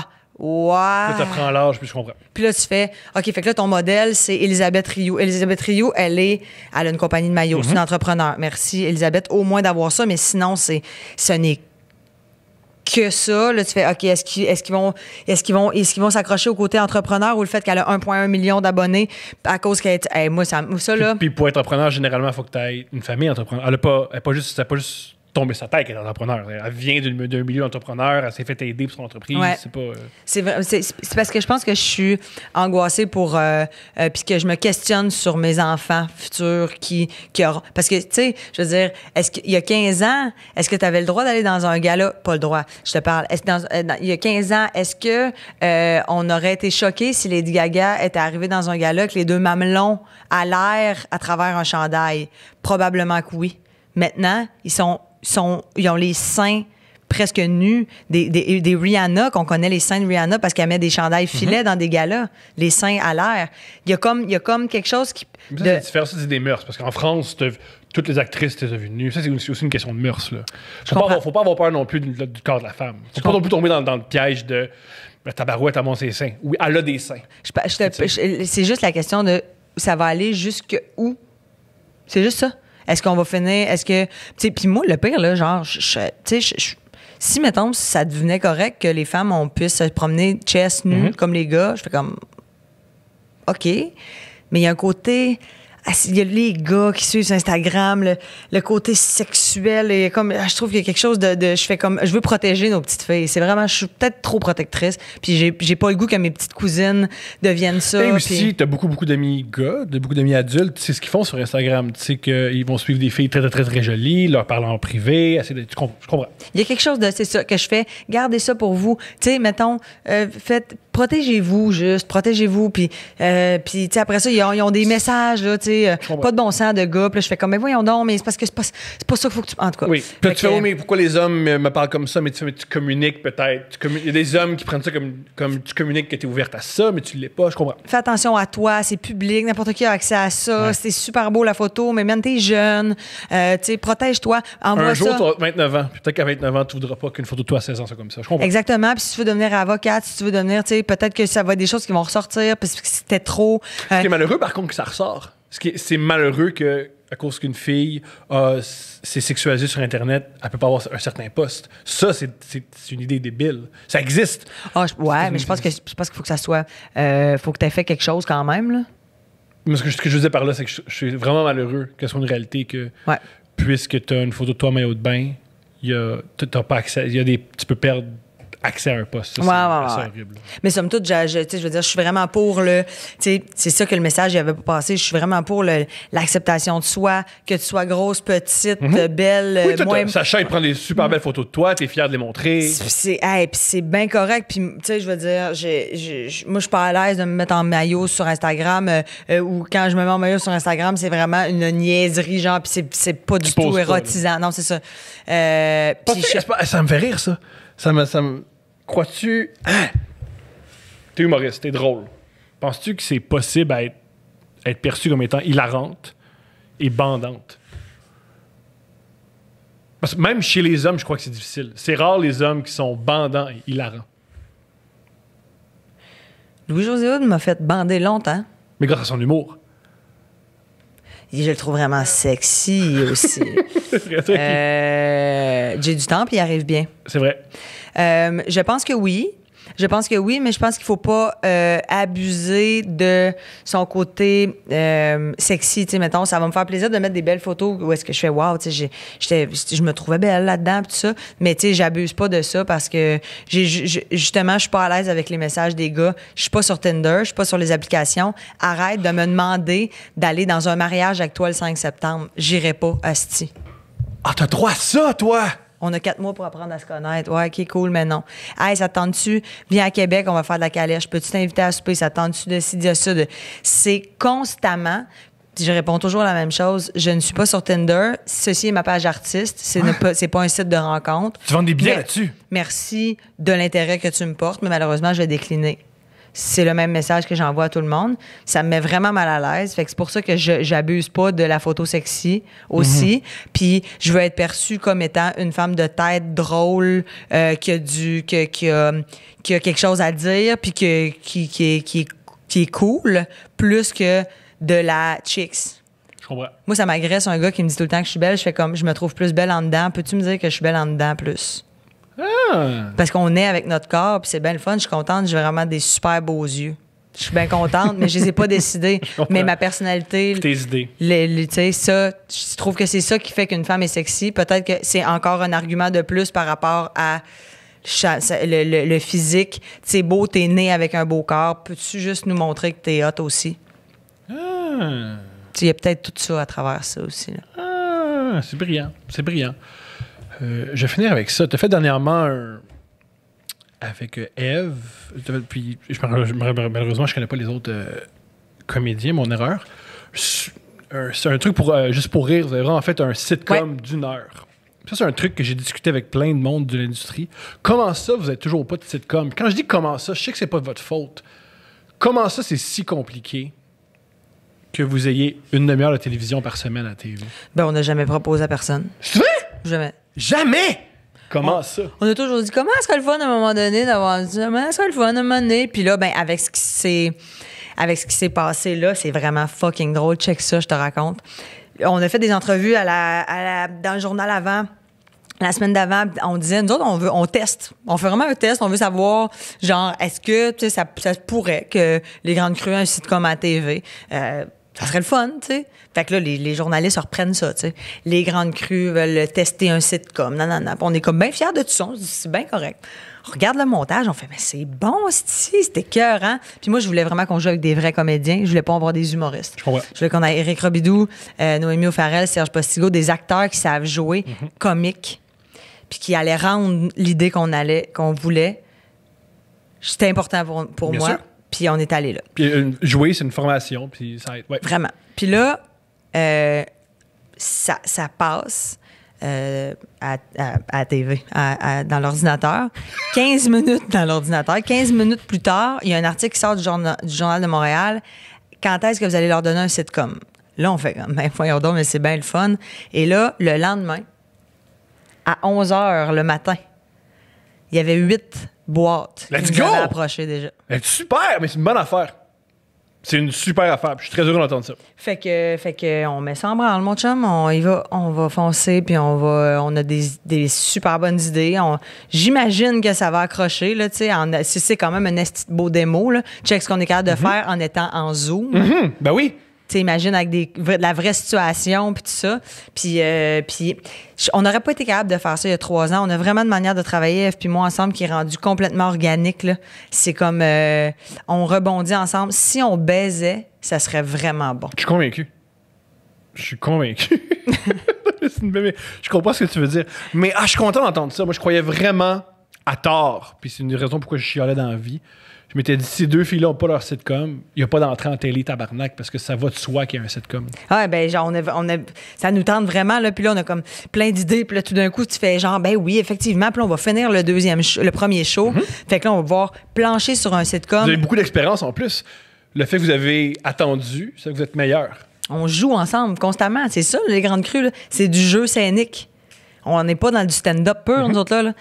C'est du jeu, puis ben voyons donc, arrête ça, t'es-tu malade? Hey, regarde, quand tu sais, on joue tout le temps, fait que maintenant, on sait comment jouer ensemble. Puis en même temps, vous jammez ensemble, vous connaissez la musique de l'autre. Ben oui, si on improvise dans les shows. Au début, on était là dans nos textes bien serrés. À cette heure, on part. Il y a une place dans le show, on sait qu'on fait n'importe quoi, puis c'est du stock pour le prochain, tu sais, qu'on écrit sans le vouloir.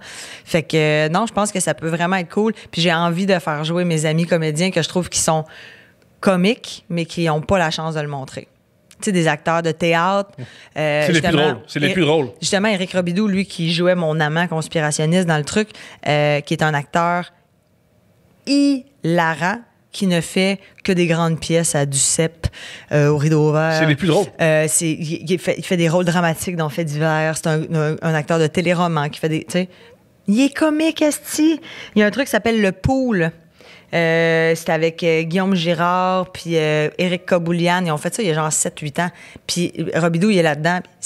Moi, là, je suis comme, man, genre, voyons donc, Pierre-Yves Cardinal, le comédien, sérieux, ça joue du gros drame.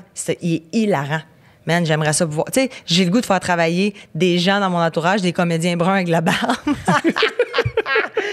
Puis le montrer. Il y a tellement. Je voulais faire. Ça fait longtemps que je veux faire un show où est-ce que c'est moi qui fais des sketchs avec des comédiens dramatiques, mais c'est des sketchs humoristiques. Montrer le timing comique des gens. Qui prennent la comédie aussi sérieusement, qui prennent Molière. Exactement. Qui connaissent, ils ont fait des Italiens. Ils arrivent, puis ils veulent pas faire rire, ils veulent que le texte fonctionne, puis vu que le texte fonctionne, là, le rire émane. Ah, j'aime tellement les acteurs et les actrices. Je suis content. T'as été superbe à part ça. T'es fin. Je suis très heureux qu'on ait recommencé dans mon studio avec toi. J'adore ton podcast. Je t'ai dit, j'étais en train de tout de me taper. Là. J'ai fait comment? Ah ouais, man, si je fais le podcast à Thomas, j'ai écouté, j'arrête jamais.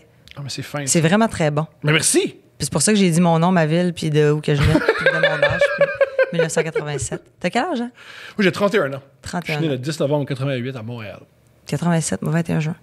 On n'est pas très On serait dans la même classe. On serait dans la même classe. même classe. Moi, je suis la dernière à avoir ma fête, mais sinon. Ouais, c'est vrai, j'avoue, on serait dans la même classe, mais toi, t'as arrêté très jeune. Très jeune. J'ai préféré prendre la drogue. Ce qui est pas une mauvaise décision. Ça t'a changé, puis ça t'a amené où est-ce que t'es en ce moment, puis t'es bien. Je pense pas. Parce que c'est juste le fun. C'est vraiment de la drogue, la grosse drogue. Pas de la grosse drogue. Qu'est-ce que j'ai. Non. Ben, non, pas de la grosse drogue. Je pense pas. Mais c'était beaucoup du speed. Arc! C'est bon, ça. Ben, je comprends, mais t'es chanceux d'avoir une face pas trop maganée. C'est crasse. C'est le monde qui se prend de Bon, la je sais pénible. pas. Peut-être que je serais magnifique si j'avais pas pris de speed. Ah, ben non, mais t'as une belle peau.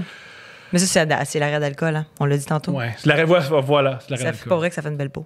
C'est pas vrai. Merci énormément. Je reviens quand tu veux. Yeah! Pour vrai, ok, go. Je suis Ben motivé. oui. Avec Eve. Faudrait le faire en duo, qu'on parle de nos chicanes.